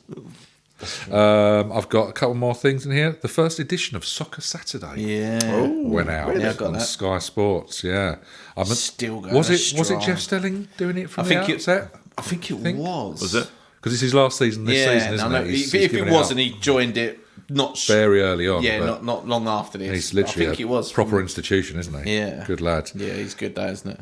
I got the Royal Family started. Yes, Oh, right, with yeah. one of the greatest theme tunes. See, yeah, I think So yeah, it's just people sitting in a lounge, isn't it? Yeah. Watching Yeah. telly. And 85, You 90%. sit on like UK Gold now, and I actually do like it. Really now. good. Like, this is good, but I and didn't the appreciate writing's it. amazing, isn't it? Yeah, because Yeah. it's Carolina Hearn that Yeah, writes it. she died tragically. Yeah, she did, didn't she? Yeah, Yeah, The sort of so- height of her powers as well, wasn't she? With Yeah, the Far she was Show and all the rest Mrs. of it. Merton, wasn't it? Yeah, that was yeah. huge as well, wasn't it? She was amazing. Yeah, absolutely. Yeah, that must have come up in a previous year, mustn't it, Mrs. Merton? I think it did. Yeah, a few years previously. Yeah, Yes. but that was really good as well. Goodness Gracious Me Yep. was this year. Obviously, the first thing was sort of just a purely Asian cast as well. Yeah, That was beautiful, too. Del Toast in it with no, another yeah. John Smith. That was, but the Goodness gracious, the you. scene That got me horny then. the famous scene I Does it have remember a from love Goodness Gracious Me is when they do the English. when isn't they go it? for an Yeah, English. Go for an Yeah, English. That's brilliant. What's the blandest thing on the Maybe- menu? Can we have four Yeah. bread rolls and all Amazing, that stuff? isn't it? Yeah, But yeah, that's very, very funny stuff. More Channel 4 stuff. There was a lot going on Take Channel her 4, up the actually. I got the 11 o'clock show. Remember that? Yeah, that that was was great. talking. Yeah, no, it was amazing. Yeah, it gave birth to so many sort of. Well, when you look back at the names of them, yeah, because you've got Ian Lee and Daisy Donovan. Daisy, wasn't it? yeah, But Daisy they didn't the really main do host. much. It was the other people that did the others Yeah. who went yeah. on to do much bigger things. Yeah, you look back, it's like, so obviously Gervais comes Yeah. out of it. Yeah, he was. And Yeah, like, that was he was early. relatively unknown at that point, He wasn't was very offensive, wasn't he? That's the role. The character Properly he just played, gave wasn't it. Yeah. And And then you had obviously Sacha Baron Cohen with Ali G. Yeah. I fell in love with that. That was just because it was just the fact of when they'd go get politicians and Trying it's to- just the way yeah, you'd just play it and be cool just, and where he'd be just- talking about spliffs, Yeah. talking about this and getting caned and all that to different sort of Yes, I officials. remember that one. Yeah, the really old school He's guy. going, You think kids should get caned in caned. school and stuff? Yeah, Yeah. it's going out. It's got wicked and all Yeah. this sort of stuff. There's so many others though as well when you think about the sort of like you say the cast that joined them. So Mackenzie Crook's on it. And you sort of go, Yeah. he's out of nowhere now. He's like big Hollywood A-lister essentially, isn't Yeah, he? yeah, All he was obviously in the Pirates office and that films later, wasn't he? Yeah, Jimmy absolutely. Carr Gummidge as as well. well. Jimmy Carr was on Was it. he on Yeah, there, was he? yeah, But yeah. then the writing team as well, you had Charlie Brooker, Yes. part of the writing team, and I don't know his name, the guys who did The In-Betweeners.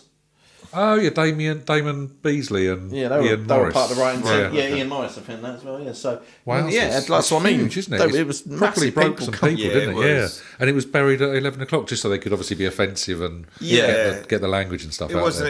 there. It kind of works because it was topical, and at the time things were being nicely sort of because of the era. Was it a Friday night as well?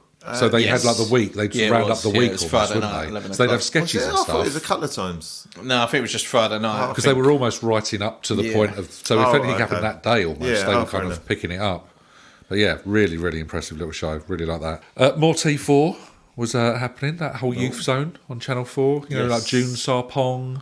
and Vernon Kay. I really pronounced that, didn't I? Sarpole, June Sarpole. Marlene. What was it called? T4.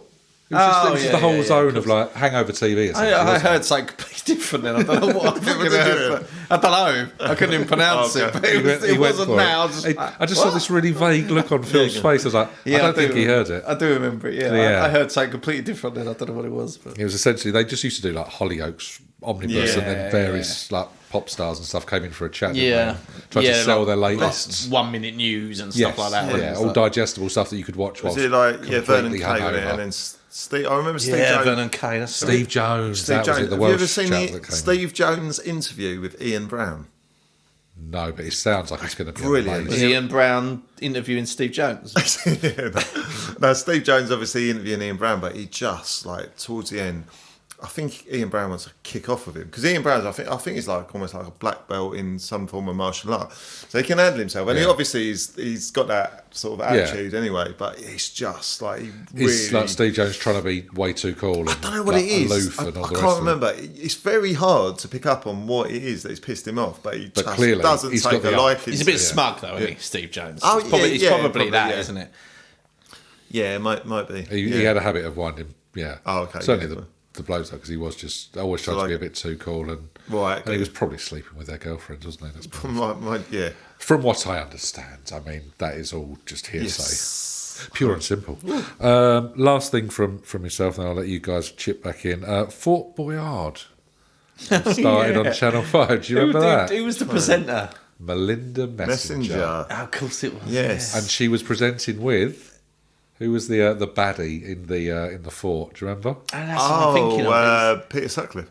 Not quite as bad as him. Oh, okay. They toned it down for daytime. Leslie Gray? It was Leslie Grantham, Dirty Den from EastEnders. Yeah, I remember it was like a who had his badge. Yeah, he's a convicted murderer. Convicted murderer, isn't he? Yeah, I do remember that programme. Yeah, it was all like mental, fucking like futuristic. Filmed in this actual fort in the middle of the channel and stuff, and they just had to try and escape there. It was kind of the Crystal Maze, but set in the middle of a bloody ocean. Almost, is that because Leslie was actually going to murder them? I think they were just keeping him away from everybody else in Albert Square. It's like, for your own safety, we're leaving you here. Again, it was just Melinda Messenger running around with a bitty tight top, wasn't it? Yes, it was basically that. That was welcome to Channel 5. we know our stuff. We know our audience. We wait till we get the naked thingy on later. She won that. Like I remember the Sun doing they did like a page 3 idol. Yeah, because everything was about idols then. Like it was beginning to come in, pop idols. And yeah, all the rest and she won the page 3 idol, and that's how essentially she broke out and broke into different areas and so so mad. Well, there you go. She's got her knockers, but we quite like her. It's such an easy joke, isn't it? Sorry, I had to do it. It was great. Melinda Messenger, she's got her knockers. Getting loads of feminists writing in. Yeah, here's hoping. As long as it's not a man like from they South listen to this show. Exactly. Something for everybody on Not 40 Just Blank. Phil, have you got anything more for us? I've got one more. Go on. Probably my favourite, actually. I think we did a radio show. We? Yeah, us three, didn't we? For a few weeks ago. Oh, right. I thought you meant in 1998. And we was asked what our favourite TV show was of the 90s. Oh, yes. Yeah. And I think at the time I said Knowing Me, Knowing You. Yeah. Off the top of my head, because it was thing. But I would actually argue... we didn't have a lot of time to react to the question. I would argue this show was my favourite. Of all the 90s? And that is Big Train. I mean, it was such a good show. Yeah, 100%, It was so good. It's brilliant. It was such a good sketch show. Sketch shows. Fucking random as you like. But it was just so fun. Sketch shows are hard to do as well, and they just did it right. They seem to. It was kind of a Monty Python. Right, it was the new age Monty Python. Yes, but it hit us, didn't it? At that age, it just everything. Yeah. And I only did 2 series, but it was so. And I've watched them again recently. They still stand up, don't they? Funny. They still stand up. You're absolutely right. It's so random. I mean, some of the sketches, and you've got like a tyrant at home, where he's like a Ming the Merciful. character. Oh, I mean the Merciless, from Flash Gordon. Yeah, and he's just hoovering, and he's like at home, and he's hoovering. He's like listening to the Teletubbies, and then Cindy Crawford comes on, and he's like, he moves his thing, he's hoovering, and then someone knocks on the door, and he's like, send them to the pits of ice, and then he just carries on and there's like pictures of him like with a big fish, and it's just so fucking stupid. And then he's in hospital. Oh, that's right. And he's ill, and his mum and sister's there, and then Rolex walks in. Rolex. Your sister's nice. Rolex. It's just ridiculous. It's stupid. And you got like there was other things like so childish. You got the Prince and the Jockeys is probably the most famous of their sketches. Yeah. You've got these jockeys, like it's done as a nature program, isn't it? Yeah. So you've got the voice sweeping across the African plain. Well, you got that. You also got the Bee Gees versus Shaka Khan. Yeah, they have like a shootout, a Western shootout as well. It's just random as you like, isn't it? But it's so funny. There was the one it's based on as well. I'm guessing is the Big Train one. Yeah, where they're the train of the going across the UK. Yeah, and it's a train from London to Edinburgh. Yeah, of course. But it's the commitment of the sketches when you watch them. Yeah, the acting is like they go for it. Yeah, absolutely. Brilliant. It's like bang on the acting. It's like this serious stuff. Yeah, of course. It's just the commitment they go Mark to. Heap from like Green Wing and Friday Night Dinner and all the rest of it, and you've got. Obviously, Simon Pegg.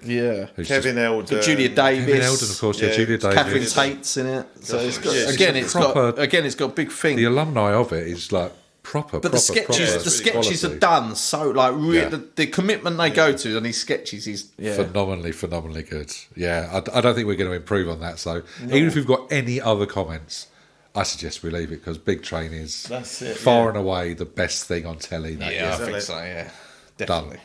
Ruling made.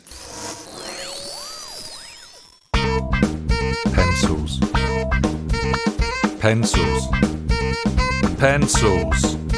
Come down to Tony's Pencils and check out our extensive range of pencils. We've got the lot. And don't forget, spend over £75 and get a free falcon. That's right, a majestic bird of prey with every spend over £75. Only at Tony's Pencils. You'd have to be mad to miss out.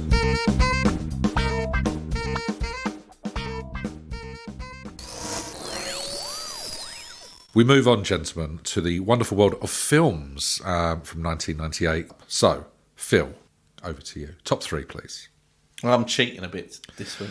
I mean, I literally read out the fucking rules. And enough. I'm cheating. Going home. Right, that's it. Stop recording. That's it. I'm cheating. Go on. Diva. Tell us why. There wasn't a lot of films, I didn't think, but there's 4 really good films. So I've got a joint first. I mean, that is absolute horseshit. Because they're completely different. Right. And on different days, I can't split them apart. On different days, I'd pick one and not the other. Right. Anyway, number 3. Put it this way. After this, myself and Richard are going to get together, have a good old chat about what to do with you. You're probably going in the cage. That's all I'm saying. Number 3. Go on. Out of Sight. George Clooney, Jennifer Lopez, Steven Soderbergh film. Very good. Have you seen it? Yeah, it is. It's good. But watched it again this week. The sexual chemistry between Clooney and Lopez is off the scale. Did you have a Lopez or Clooney wank? I don't know. It was tough. Oh, really? It was tough. A loony wank. A loony wank. It was a tough one. I mean, she looks very nice, but so does Clooney. I must admit, it was hot. It was all right, here we go. Yeah. Here's your question. Prime Costner. Prime. I mean, Clooney. Yeah, so Clooney was fucking hot. Phil, so Jim's the waiter. He's come up with you with the menu. So can I interest you in a Red Hot 1996 Kevin Costner? Clooney was fucking hot. Don't insult my intelligence. Fucking Costner, mate. Don't even go there. I thought I'd ask. Stupid fucking question. I thought I'd ask. To be fair, pound for pound, you probably get more meat on that arse. I was going to say, absolutely. Yeah, if you want to be fed. Yeah, Clooney was hot. Munch down. There's a lot to go around. He ain't a Costner. He ain't a Costner. Why'd you go all Italiano? Huh? He ain't no a Costner. But yeah, it's a very good film anyway. The sexual chemistry. It's a little crime comedy kind of. I was going to say, you're going to just talk about what the fuck's going on in the film. Are you just in love? We did get a little bit Lopez. Didn't we? It's basically a cat and mouse, isn't it? Jennifer Lopez is trying to. He's a criminal. A sexy Tom and Jerry. Yeah. And she's sexy Tom and Jerry this week. It's sexual Tom and Jerry. I won't give too much. It's a very good film, worth a watch. Okay, That's my number 3. And the wank apparently as well. My number 2. Oh, Lock, Stock and Two Smoking Barrels. Oh, really? Interesting. Only 2. Oh, fuck. Yeah, Well, number 2. We might speak about that seriously? a bit later. So I won't. If you guys have said it, I won't talk much about that. So. No, talk, mate. No. I'll talk about my other 2. Okay. Have you got it in yours? I've got it in my list. Right. So we'll go. So, but yeah, that was my number 2. All right. Interesting. It was close. And then my joint number 1, Okay. because they're completely different, but I couldn't split them apart. Yeah. Is The Big Lebowski Yeah. Really? and American History X. Oh, Wow. fucking hell! What science was I going on? I was going to say, I've missed a lot of films. Totally out. had them in. Yeah. Impressive. Okay. Oh, right. mate. We'll I mean, chat us American through History that. X, to be fair, was released in America in '98. It was released in the UK in '99. Oh, See, this is why you're get- cheating. Get the No, fuck out of So hang here. on. Not It only was a is he 98 giving us a film. top 4, Yeah, he's exactly. also going on American box Well, office. then was save actually- it for next year. So we made you. No, because I know '99's really fucking good. Well, that's your problem. So that's why. You gotta deal with it. That's why I've shoehorned it into '98. This is so. Not only is he cheating on 1 year, he's cheating on on 2. 2 years. Yeah. No, because This is outrageous. it was actually a 1997 film, but Oh my god, he's under 3. Yeah. there was a lot of editing problems. So it got released in '98 only in America, and it was about January, February. It got released in the UK, but it was still Still enough into It the was year. still '98. Okay. So in someone's world, it was 98. Yeah. All right. So Well, has given we has anyone picked The Big Lebowski or American History X? No, I didn't even No, know because- there was because- it didn't come up in none of the searches. do you know why, Dale? not Because even they were in Big- 1990 bloody 9. That's why. Yeah, exactly. Big That's why it Lebowski didn't come up was. in our searches, because we Did did no it by the Yeah, rules. exactly. The Big Lebowski was. Big Lebowski did come up in mine. It's an honourable mention for me. Oh man, yeah, I'd have totally Yeah. have that. I would have. Yeah, honourable mention. Christ. Okay, so what one? So let's love the talk floor, about first. the Love floor the is Big yours. Lebowski. Go for it. All right, so Well, given how about this then? Given American History X might feature in one of our lists for 99, do we skim it to a certain extent and you go bigger on Lebowski? 99 is a very good year of film. In your opinion? Yeah. You don't know what ours might be. This is the thing. It's a very good. I would suggest The Big Lebowski is what you talk about because it's a relevant 98 film. Okay. Does that sound reasonable? Yeah. Yeah, Okay. fair enough. Yeah. I do like American History X. That's fine. Talk about it next year when it came out. The Big Lebowski. Coen Brothers again. Yeah. They knew their way around a film, didn't They they? did, yeah. Jeff Bridges, The Dude, John Goodman, Steve Buscemi, who's pretty much in every late 90s film, wasn't he? And Cohen films. character. isn't Yeah, it? absolutely. Yeah, they had their Cohen. favourites, didn't they? Proper Absolutely. good character. Yeah. Yeah, John Goodman's always in them, isn't he? But yeah, this is a great film. It's basically just a kind of communication film, isn't it? Where he gets misinterpreted for a different Lebowski. He's called Yeah. Lebowski. There's another Lebowski whose wife goes missing or something, but it turns out she's faked her own missing. Yeah. And it's just fucking bizarre. It's such a good film, though. And he's this completely stoned character. The Dude. Yeah, the dude he likes to be known as, and always, I think we were talking about it earlier. They come in and they piss over his rug, Yeah. and he says things like that, and they steal his rug, and he Yeah. keeps saying things like, "Oh, that really held the room together," and Hence things the reference earlier So, on. Yeah. it's, like it's the, brilliant things like that. It's yeah. just such it's a bizarre film, but it's so good. What's his favourite drink? Yeah, White Russian. White Russian. Yeah, he White does White Russian. They're like obsessed with bowling. You got John Goodman, who's this like ex-Vietnam Yeah. bloke, and he's brilliant in this. He's fucking off his face, and he's just he doesn't. He plays a great crazy person. Yeah, Yes, he just absolutely. does this fully commits to it, doesn't he? When Yeah, they go gives to it this the full boy's thing. house, and he's like into a world of pain, and he goes and smashes up his car, and it turns out it's not his car; it's next Yeah. door neighbours and stuff like that. And Buscemi as well, he's brilliant in it because he's he underrated. plays this. I think Yeah, he he's plays really this underrated. character that called Donnie. Yeah. And they just completely ignore him all the time. And he keeps trying to say stuff, and they're like, "Shut the fuck up, Donnie. Shut the fuck up." There's a bit where they're talking about Lennon. He says and he's talking about the poet Lennon or something, but he thinks he's talking about John Lennon. Right. So he's going, "Oh, what is it?" And the dude's talking to John Goodman's character, and he's going, it's something Lennon said." And then you got Donnie in the background going, "I am the walrus." And he's going, "Shut the fuck up, Donnie." And he's going, "What is he? What is he said?" And she's going, "I am the walrus." And he's going, "Donnie, will you shut the fuck up?" And it's just like that all the way through. He obviously ends up having a heart attack, doesn't he, later on in the course, film? yeah.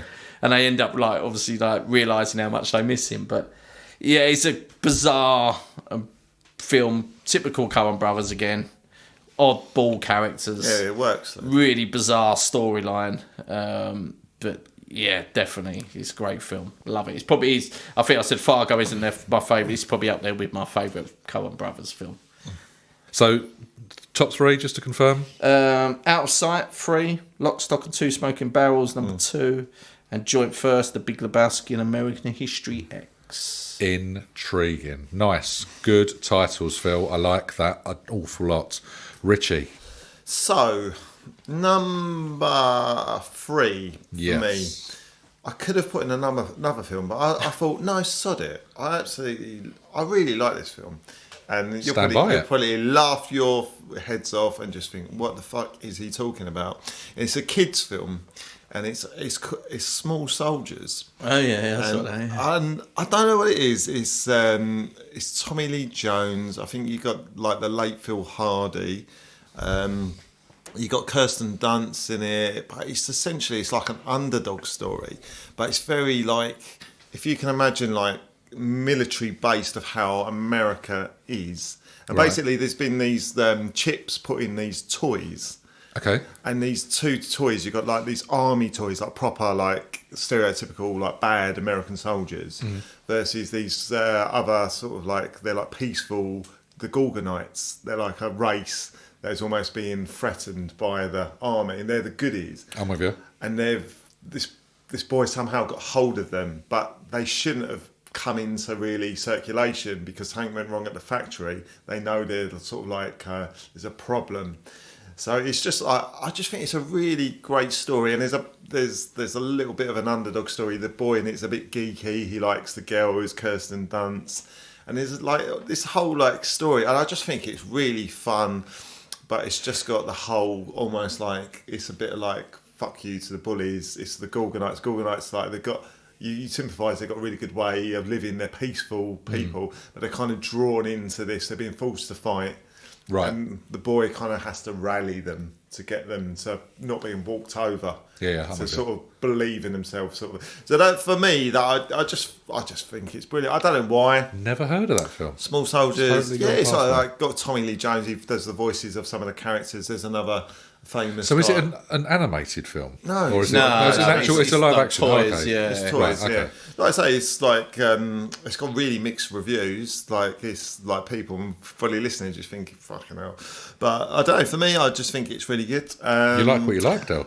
Yeah. You like what you like, mate. Number 2, again, if I didn't know like some of Phil's, I probably would have swapped these around. But I've gone for what I've gone.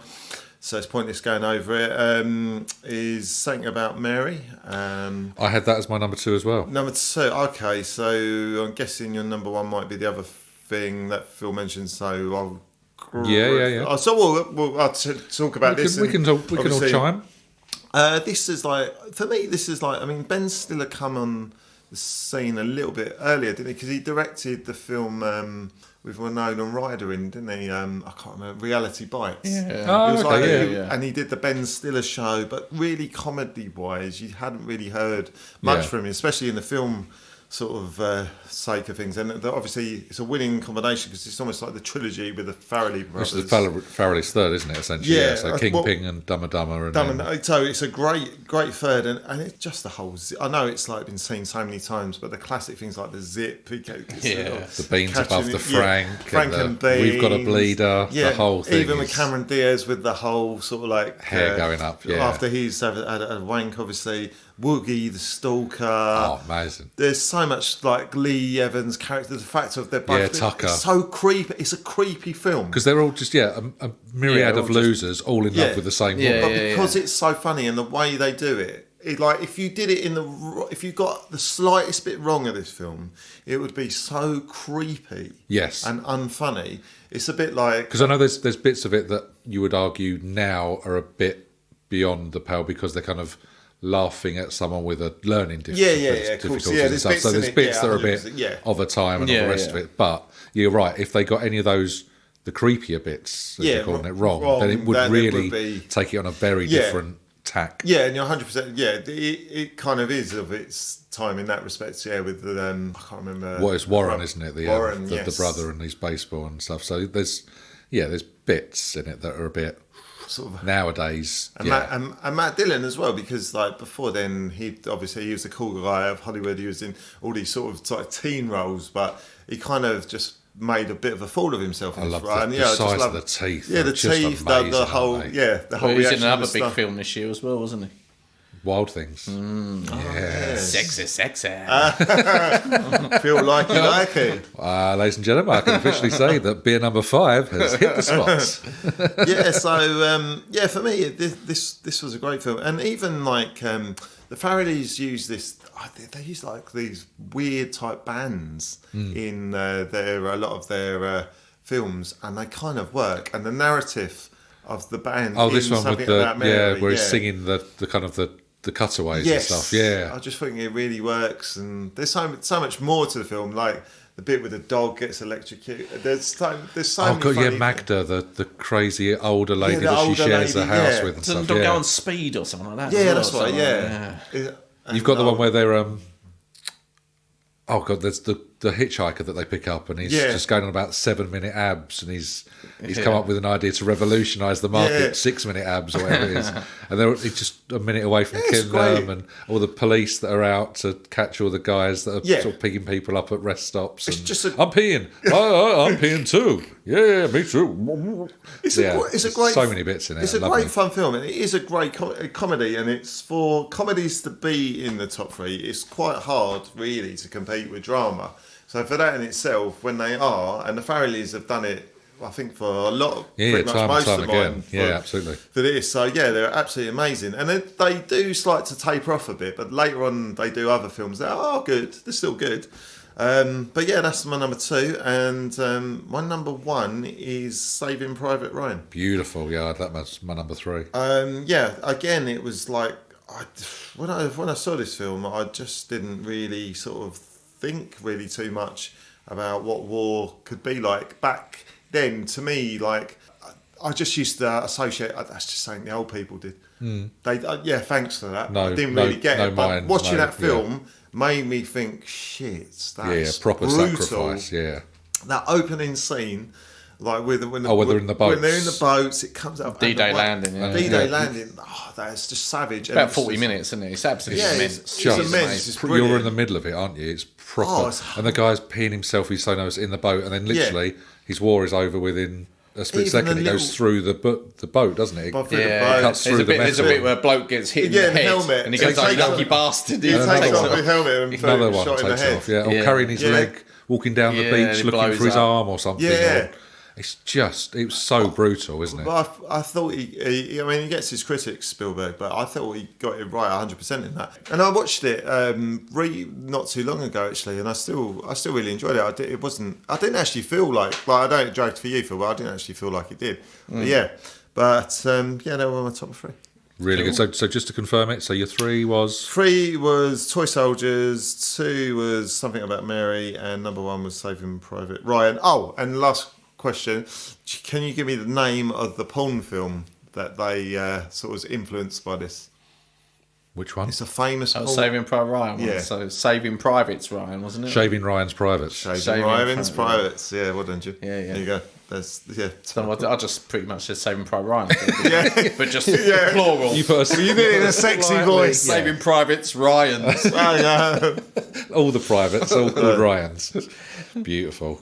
Well, I will do you a run through my 3 in that case. I can't believe I haven't had them all taken away from me. This is exciting. So number 3 for me was Mr. Ryan and his privates. Number 2 was Mary. And my number 1 is indeed Lock, Stock and 2 Smoking Barrels. Which I'm glad none of us went with Titanic, the monster that was that year's film. Can't stand it. Absolutely abhorrent. So I'm glad we bypassed that. And the fact I mentioned that in 97 though, and I looked that up because it was actually the red carpet was in 97 in the UK. You are not going to get away with this anymore, Reynolds. It was released in the US in 97 and had the red carpet in November 97. Blah. It was released in the UK in 1998. Yeah, February. Exactly. How could you have the red carpet in November and then release it 3 months later? It's like they haven't cared. It's bizarre, isn't it? But it's almost as long as that bloody film was. Anyway, it was shit. But and I'm the glad. fucking single as well. I'm glad we didn't touch on that. So Lock, Stock. Yeah. I think we all enjoy a little bit of Lock, Stock. Great, What do we think? So, unknown cast, relatively. Very TV cast. I love the fact it was like Dexter Fletcher, and I was like, you remember him from Press Gang? Yeah, You're like, what the hell is this guy doing in 100%, things? You sort of go through and you go, right, okay, weird, and then Sting appears out of bloody nowhere as the dad, doesn't he? As the bar owner. Rob Brydon's in it. Rob Brydon is the traffic warden who gets beaten up, and you're like, oh my! And then Vinnie Jones comes out of nowhere. Do you know how Jason Statham got the part? Because he was a diver, wasn't he? He was a diver, and he was a model for French Connection, and French Connection financed the film. And they got him an audition with Guy Ritchie, and he got the part. So not an insistent that they take one of our kind of they were somehow they were financing the film French Connection. And he seemed to be he was a model for French Connection, and somehow I don't know how it works, but they got him an audition at Guy Ritchie. And now he's like probably the biggest one out of the lot. I was going to say absolutely. He's done pretty well, hasn't he? Because that film was, I think the whole budget was like $1.5 million. It was really small. Low, it's tiny. But it just comes together so well. Yeah. Amazing. Yeah. Really good. It just probably makes me grin.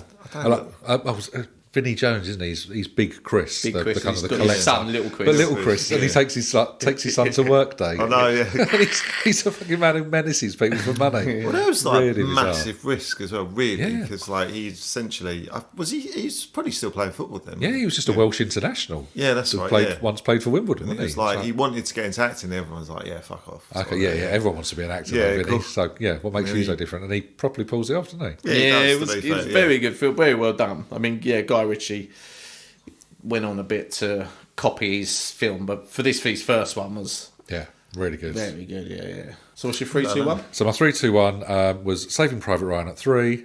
In at 2, there's Something About Mary. And Top of the Pops, it's Lock, Stock and Two Smoking Barrels. You got any honourable mentions? Honourable mentions. So I did contemplate Lebowski, obviously, because I've seen it. It's one of the few. And I also contemplated Sliding Doors, but it wasn't quite there for me. Gwyneth Paltrow. Yeah, It's the Gwyneth Paltrow and John Hannah one, with that whole... No directed that?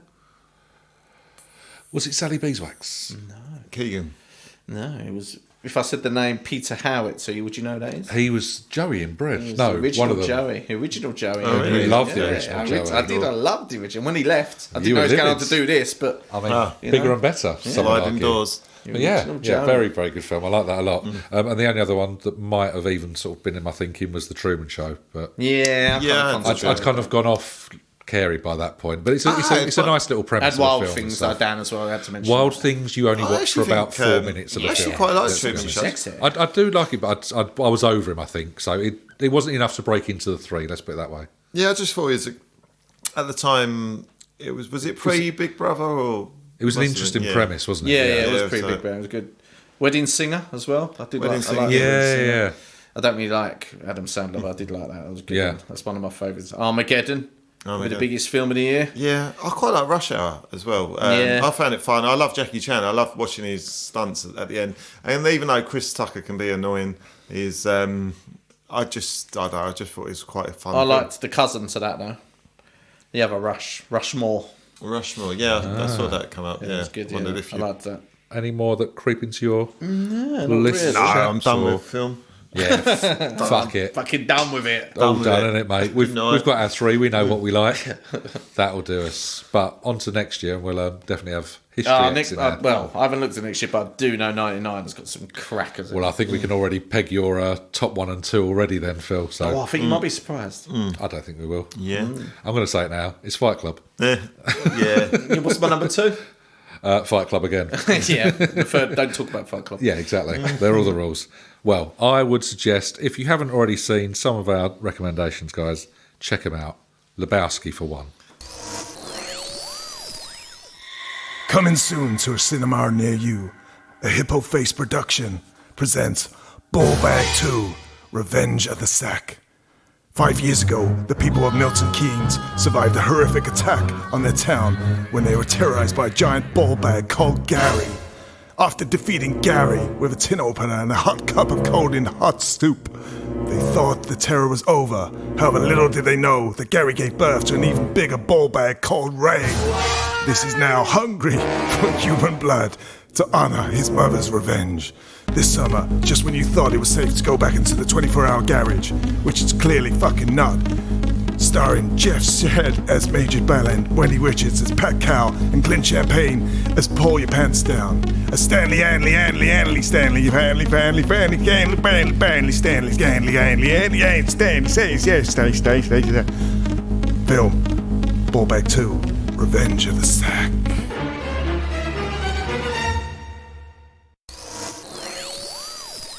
So on to music of the year, gentlemen. Del, I'm going to come to you, mate. Okay. Top three and some top three. Yeah, it is rather hard. But I've gone. My number three is "Ray of Light" by Madonna, and I quite like quite a few of the songs of her. It's a different sort of approach by Madonna. She's very poppy before, and then it's the first one sort of coming out. Like you've obviously got the title track "Ray of Light" with the Anna Friel. Anna Friel. Lovely Anna Friel. Substitute for Love is quite a beautiful song. It's a very tricky Substitute. I don't know what that sounds. No, it's Frozen as well. It's quite a haunting. It came out later, didn't it? Frozen. Yeah, Let It Go. Did she sing Let It Go? That was Madonna. Yeah, she did Let It Go. And then the other one is Nothing Really Matters. Again, nothing to do with Queen, but it's not. But it's a pretty decent album actually.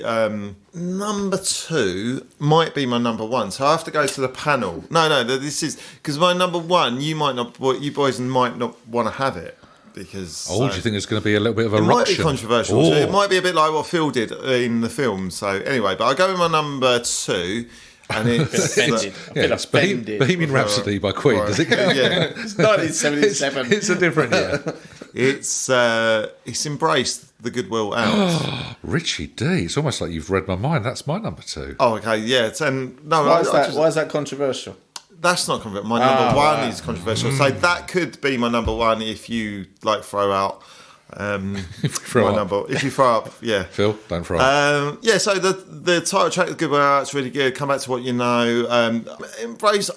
There's certain songs I can take that are very depressing. Like some of the songs now, when I was going through it, listening to it again, there's some very beautiful songs in that, but I'm just not in this headspace anymore. At the time when I was listening to it, I was like, oh, well, the world's against me. I'm such a victim. And yes. Melancholic work. Melancholic, and all this sort of stuff. So my number one, and it's controversial. So this is the controversial. This is one. So bear in mind, The Golden Mile by My Life Story came out in 1997. Right. However, the Japanese release, I mean, on a technicality, came out in 1998. On a technicality, we're allowing it, ladies and gentlemen. Yeah. So if you're allowing it, then brilliant. If you're not, then I've got a backup one. No, we will allow that because I mean. Don't moan at me about American History X again. Japanese. There you go. Found a way to squeak past the censors. That's right. But I had to, otherwise I was struggling really bad. So 12 Reasons Why, Suited and Booted, Strumpet, great sort of singles. It's great. There's all the One for the Brush as well, isn't it? It's just sort of local band. Yeah, local brand. Yeah, love it. 12 Reasons Why is just again, it's sort of broken up. Again, they're giving... it's so random. It's it's brilliant, isn't it? But then obviously giving you the 12 Reasons Why through the song, one sheep at first. All that sort of... it's said in a really sort of bizarre singing voice. Mr. Boyd is about, can I have your daughter? Can I basically take sort of your daughter out for a date? But it's so random. It goes from that, The King of Kissingdom, which is sort of upbeat, and then you got Sparkle, and Sparkle is just a lovely pop song. It's great, really great. And if you'll take your hand, we'll still be mine. Great song. You don't sparkle, you don't shine, and that's a great thing because it's as in he's got the girl. He's got a hand, but she doesn't sparkle. So it's not love, or is that what you're saying? I'm trying to. No, if I took your hand, would you still be like? You don't sparkle, you don't. So is it just false love? I don't know. Who cares? It's a great song. Well, they just rhymed. Yeah, exactly. Or did they just do a rhyme thing? If you allow it, that's my number one. It's a lovely little shout out. Yeah, we'll let that because it's a local band. Well, it's a great shout. So just confirm your 3 for us again, Dale. So number 3 was Ray of Light by Madonna. Number 2 was Embrace the Good Will Out. And number 1 was The Golden Mile by My Life Story. Japanese release. Well, I'm glad you managed to squeak for our past the Japanese censors. fans. For all our Japanese fans. Punch in the air right now. Yeah, big fans. That and the hot dog counting. Yes. We've literally given them all they could ask for. Well, I'm glad you haven't stolen all of mine again, which is great news. You still got some left, have you? There's still some. Can you believe it? I said it was a terrible year for music, but, you know. I think I've also got a bit of a controversial one, so Okay. I have a backup, Have you? fortunately. So, my number 3 is Dizzy Up the Girl by Goo Goo Dolls. Oh, okay. that was an honourable mention. So, yeah, a cracking little album. Obviously, Iris is the big kind of song off of that, Yeah. but you've got Slide as well. Yeah. Broadway, January Friend, Black Balloon, Dizzy. Acoustic number 3, I really like. It's 1 minute and 56 long. Right, okay. But it's a beautiful little song. Yeah. It's just, a very, very nice little album. Yeah, I bought that album. And yeah, really enjoyable. Not so much now. But, Yeah, it was of its time, wasn't again, it? yeah, it's Hasn't a tricky one with dated this. very well, was it? No, not at all. But yeah, at that point, and for a few years afterwards, really, really like that album. So that is my number 3. My number 2, we've mentioned, which is The Good Will Out by Embrace, and was kind of interchangeable up to a point with Gomez, Bring It On, which I really liked as well. So Whipping Piccadilly and all that. Yeah, absolutely. Yeah, it's the only one I really remember, though. There's about the first 4 or 5 tunes you'd kind of all recognise, but maybe not by title name. Yeah, but they're very, very good. So I really enjoyed that album as well. Reminded me of being in university as well. 2 really big songs, isn't there, off that? Yeah, Whipping Piccadilly and Get Miles, essentially. Yeah, that's it. Yeah, But yeah, there's a good few on there that you'd kind of go, oh yeah, okay, yeah, I remember that one, but not to the point that it's enough to break the 3. It was also I'll give you an honourable mention. Bare Naked Ladies and Stunt was one of my albums as well, which I really liked. Oh, is that with like 1 week and 1 week? Yeah. Yeah. And what's the alcohol as well? I think it was actually, though. I think you're right. that's Yeah, hard. yeah. So it's I can another get on with that. nice little album, little Canadian Yeah, it's a great album, masterpiece. But if you will allow it, and given we've already set a precedent with Dell's Japanese nonsense, I went with The Master Plan as my number 1 album. yeah. Because This is like theoretically, B-sides, is it? so it's the Oasis B-sides, but theoretically they haven't been released as singles. So therefore, I thought they're all new songs to an album. Yeah, well, How are we feeling about this? Yeah, well, it's an album as such, isn't It's Sly, but it's not a greatest hits. Yeah, it's other songs they would have released, which are probably good enough to go on most other people's albums, and therefore made it. So things like Half the World Away, which we've mentioned from the Royal Family theme tune, Rocking Chair, which I used to really adore, Going Nowhere, It's Good to Be Free, Underneath the Sky, you've got Fade Away, Stay Young, Listen Up, Talk Tonight, Acquiesce. It's just like bang, bang, bang, bang, bang. Each of those Is that songs Going is Nowhere on the Train as well? Is that one of them? Going Nowhere, yeah. Going that's on Nowhere, there as well, okay. and It's Good to Be Free. There's so many good songs in there that would grace any other album. So yeah, that was my 3. Dizzy Up the Girl by Goo Goo Dolls, The Good Will Out by Embrace, and then The Master Plan, cheekily snuck in by Oasis. Yeah, no, it's a good one. Yeah. No, very good. So I've got a joint third again. I've got Goo Goo Dolls, Dizzy Up the Lovely. Girl, and I've also got the Neutral Milk Hotel. And this is nothing I would have known at the time. Sorry, is this Adele? No, this is a Ridiculous genuine one. band. And the album's called In the Aeroplane Over the Sea. It's kind of a folky album, and I only got into this probably a few years ago. Say it again? Neutral Milk Hotel is the name of the band. That's the name of the band. Yeah, and the album's called In the Aeroplane Over the Sea. It's a really good folk album. But I've only got into this a few years ago. I wouldn't have even known about it in '98, so we won't go on about it. It's a good album. That if you is. like that. I mean, I'm good. You'll have to confirm that, but yeah, that's. And then one to number check 2, out. I've gone for, and I was having an iron, but my number 1 is probably very predictable. But I was going to change it up a bit, but then I thought, nah, because it isn't true. Number 2 is Remy Zero, Villa Lane. So this is again an American band. It's like I've never. I really even like this heard of album. all words.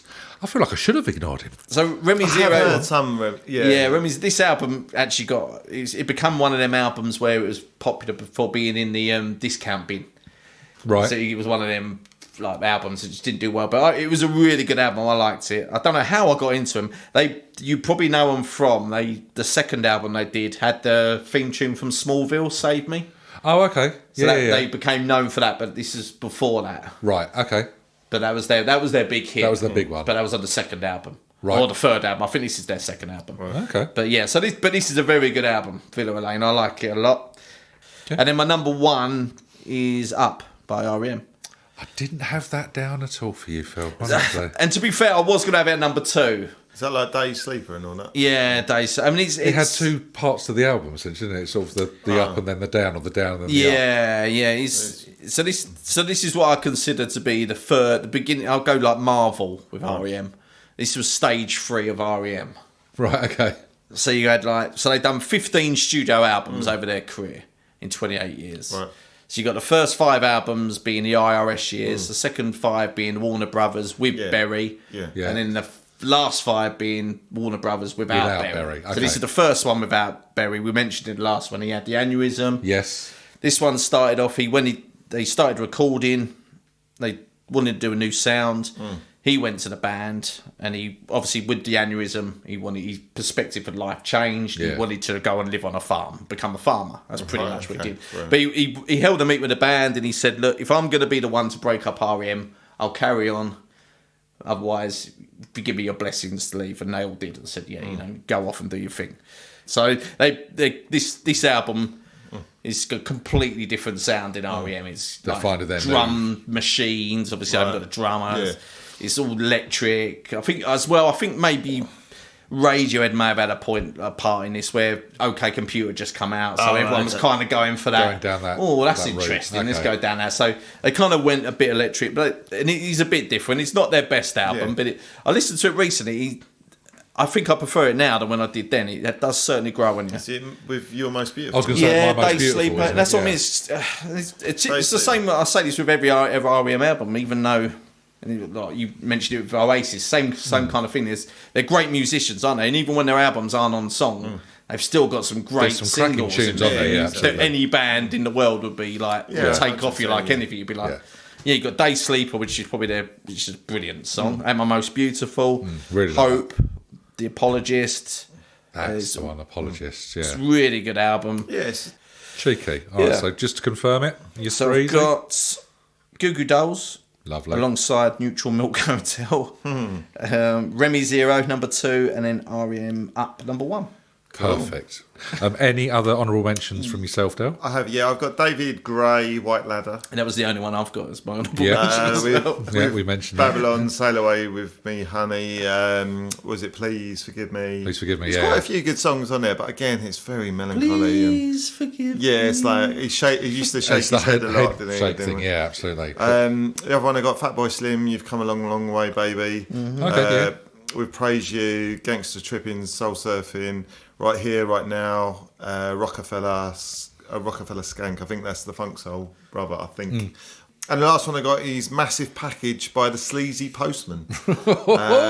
With hits like You Still Have Time to Grab My Sack, While You Were Out, I Sniffed Your Box, and Can I Stick My Parcel Right Into Your Arsehole? I didn't see that one. That must have been a Japanese release. No. Yeah.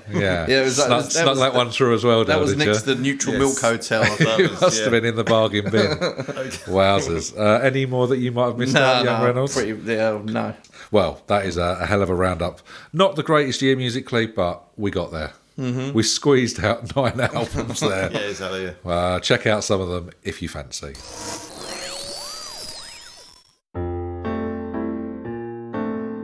Wee wee, bum bum. Wee wee, bum bum. Wee wee, bum bum. Wee wee, bum bum. Wee wee, bum bum. Wee wee, bum bum. Wee wee, bum bum. Have you tried immature cheddar? It's a bit like normal cheddar, but it giggles when you say the word poo.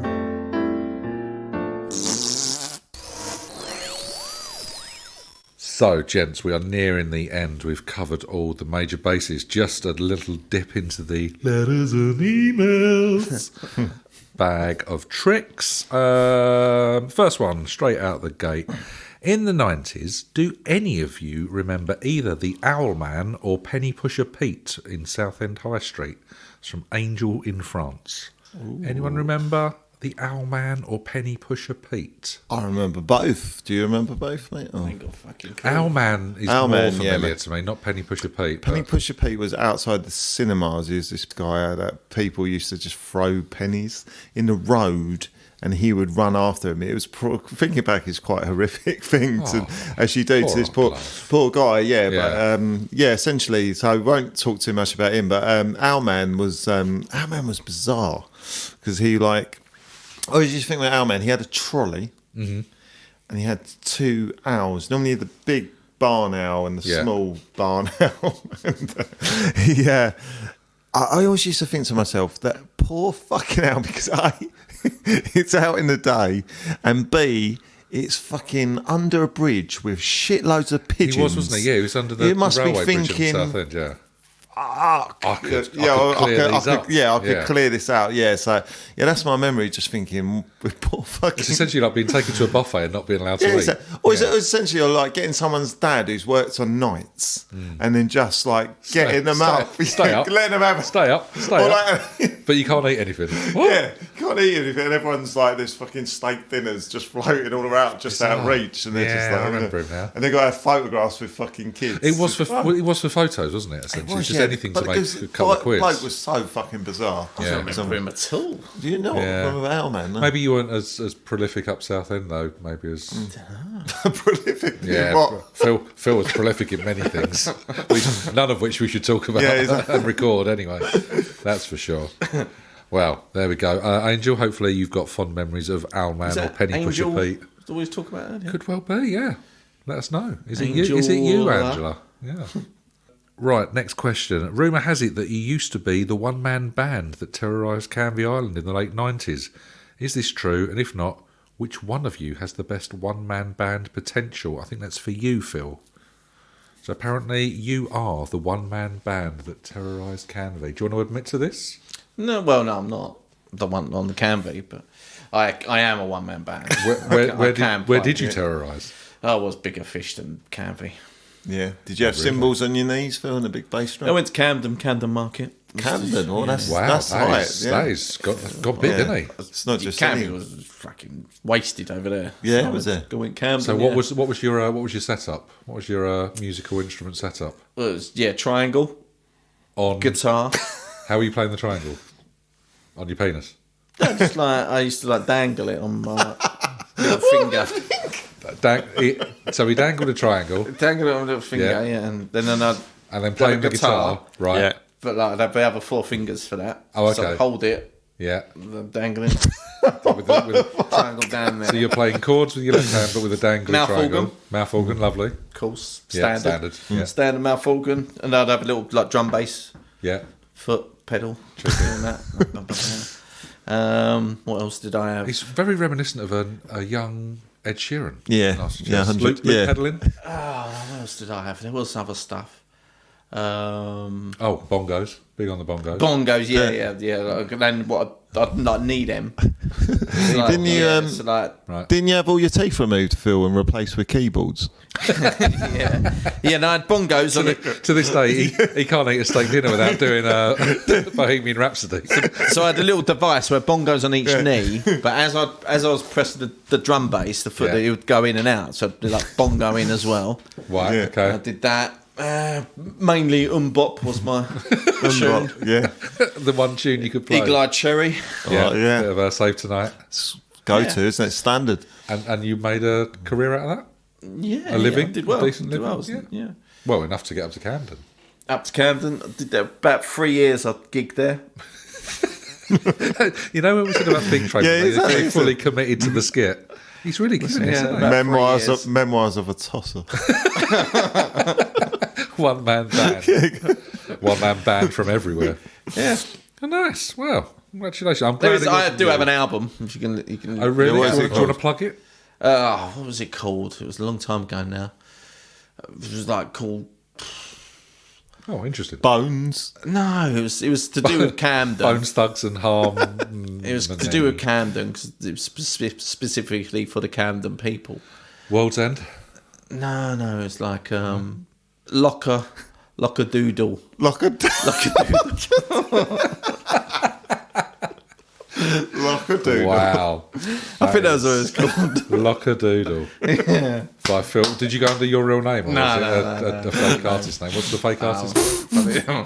Funny name. I mean, he struggled to come up with Lockadoodle. It's going to be a while. Pip Whitehouse, I think it was. Pip Whitehouse with Lockadoodle. Pip Whitehouse with Lockadoodle. So if you want to listen to Essex's best one-man band with knee bongos, then please check out Pip Whitehouse and Lockadoodle. Oh, excellent. Available on Spotify. Excellent. Well, that is one hell of an answer. Excellent. We move on. Del, I think I've got one for you here. Okay. I thought your elephant impression that you did back in episode 1 absolutely sucked. Okay, wow. Everyone's a critic. However, we have got a sane. I mean, person right in it there. turns out there might be someone listening that's got a brain in there. However, you pulled it back in with your Les Fuller in episode 5. Okay. Please, can you sing me an E17 song using his voice? That is from Dave Appleyard, ex-Trident co-manager. So we're looking for an E17 track with I'll give you a snippet. I can't give you a Les track. Fuller's full voice. What do you reckon, boys? What are you thinking? Can you do Stay Another Day? No, go really? deep. The Christmas tune? Go deep. Oh god, this. I mean, at this point, you really need some knee bongos. Yeah. And no sweet sugar, and a deep down to rest upon my chest. You're gonna toast if you get the knife. Deep down. That's beautiful. I mean, I feel some form of collaboration going on between Pip Whitehouse. That could be a hell of a tune, couldn't it? That is beautiful, Richard D. Powerful, isn't it? Yeah. I would suggest that, Dave Appleyard must be one happy man when he hears this. I think so. Any message for Dave? Yeah. That we can broadcast? Stay strong. Stay strong, Dave. Yeah. Those flowers will bloom. That sounded so deep. One day those flowers will bloom. Oh, man. That's like in a fortune cookie or something. There you go. Oh, wow. All the love for Dave. Lovely. That is absolutely lovely. I felt bad for saying his daughter was a horse back in... Very true. Yeah, so Very she's true, not. To be fair, I don't think people would have put it together until you just mentioned that. So. Yeah. Old Cher's too much has done it again. We can bleep that out with a horse impression. Beautiful. Well, there you go, Dave. That's your impression. Hope it hit the spot. Phil, back to yourself. It's a weekend in 1990, and we're riding our bikes down Benfleet High Road when suddenly you have to brake. As you brake, my handle wedges its way right up your ass. Phil, who am I? That well. Pleasant memories being brought back. So do you want to give us this story? I forgot about that. Clearly, Mr. X, who's written in, has not. So Mr. X would be a Mr. Durant. Mr. Durant, okay. Yeah. So we was riding our bikes on the high road, and I can't remember for whatever reason I suddenly broke. Durant. And he was behind me. He didn't brake, and his brake went right on my arsehole. Safe to say, he did stop eventually. Yeah, I was in agony. And he was in fits of laughter. I thought you were going to be in A&E. Okay. Did you go to the hospital or Pickett's? Which way do you go? Can you the bike repairman? Yeah. Can you have a look at these brakes? I think they might have been compromised. Is it AJ Pickett or some shit? Wow. Are you okay now? It's a good memory. That I forgot about it. A good memory, or a good memory, but not. There was no harm done. No lasting damage. No, everything's okay, so. is it? Yeah, no, I'm a regular person. Nice and clean up there now. It's all been cleaned out regularly. Excellent. Good news there. Well, thank you, Mr. X, or to give you your proper name, Mr. Durant. Next up, what's worse? Running an American football team for pensioners or spending your life savings on making shoes for ducks? And that's Barry from the Woodyard. So an American football team for pensioners. or spending your life savings on making shoes for ducks. So is it an American football team full of pensions, or are you making an American football team for pensions? As in for them to watch. Yeah. It's an interesting concept. So that's two different things altogether, really. The way it's written, I would think it's a team made out of pensioners. Yeah, that's tough, isn't it? Which is tricky because they've got all the appropriate clothing. Was it written in poo? It's just scrawled Written by a psychopath. Scrawled on a brick and then thrown through the window of the recording studio. That's what I could make out. And what was the second option? Or spending your entire life savings on a project where you're making shoes for ducks. Duck shoes. Duck shoes. Woo! I think that might be. It would have to be the second one, wouldn't it? Because if you're spending your whole life savings, then it's a complete waste. It does seem that way, unless of course these ducks need shoes for some reason. Yeah, but then are they paying you for it? Though? What would be your ducks? advert for duck shoes, Phil? What? Give me a jingle for duck shoes. With or without knee bongos, it's up to you. I'll give you a jingle. Duck shoes. You're selling duck shoes. I don't know. He got very excited. Duck shoes, come here for your duck shoes. Jim, are you buying duck shoes after listening to that for your ducks? He's got 3 kids, listeners. He's got 3 kids. I would definitely buy a pair of duck shoes. Yeah? Mainly because my ducks have got very, very painful feet. Oh, yeah. They need that support. Support my ducks. Support my goddamn ducks, people. Send money now. And a tiger stuffed in Richard's arsehole. But please send in no duck pics at all. Dick pics are fine, but no duck pics. No duck pics. We're up to our bloody eyes in them. Absolutely swimming in the bloody things. And you'll be seeing my bill for that later. Terrible. Sorry. One for all of us. In episode 6, you all did some amazing impressions, and I think we can all agree they were some were better than others, but all very much of a level. Please, can you do these impressions again? Would love to. However, can you do them while saying the Humpty Dumpty nursery rhyme? So this is Johnny Bullfarter from Stratford, and he's got specific requests of each of us. So Del. He wants to hear your Les Fuller again, proving very popular with the listeners. Very popular, yeah. I mean, Phil, like it could be anyone else but Sean Connery. And me as Victor Meldrew. Ooh. So there was a small snippet of that, so I shall try, but Humpty Dumpty sat on a wall. Mrs. Warpoise. Dale, do you want to take the next line? Humpty Dumpty had a great fall.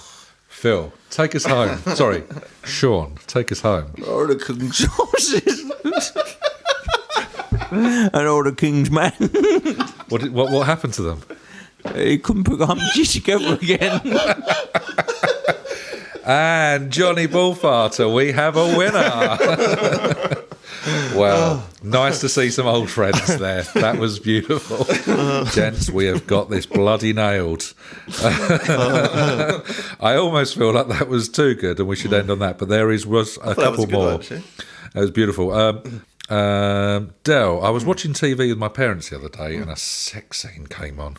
As you can imagine, it was all very embarrassing, especially when my dad couldn't get an erection. However, do you think Mum and Dad were out of order having sex in front of me, even if we were watching Tipping Point with Ben Shepherd? I mean, that clearly gets Freddie Fernandez from Clacton-on-Sea hot to trot, but did it?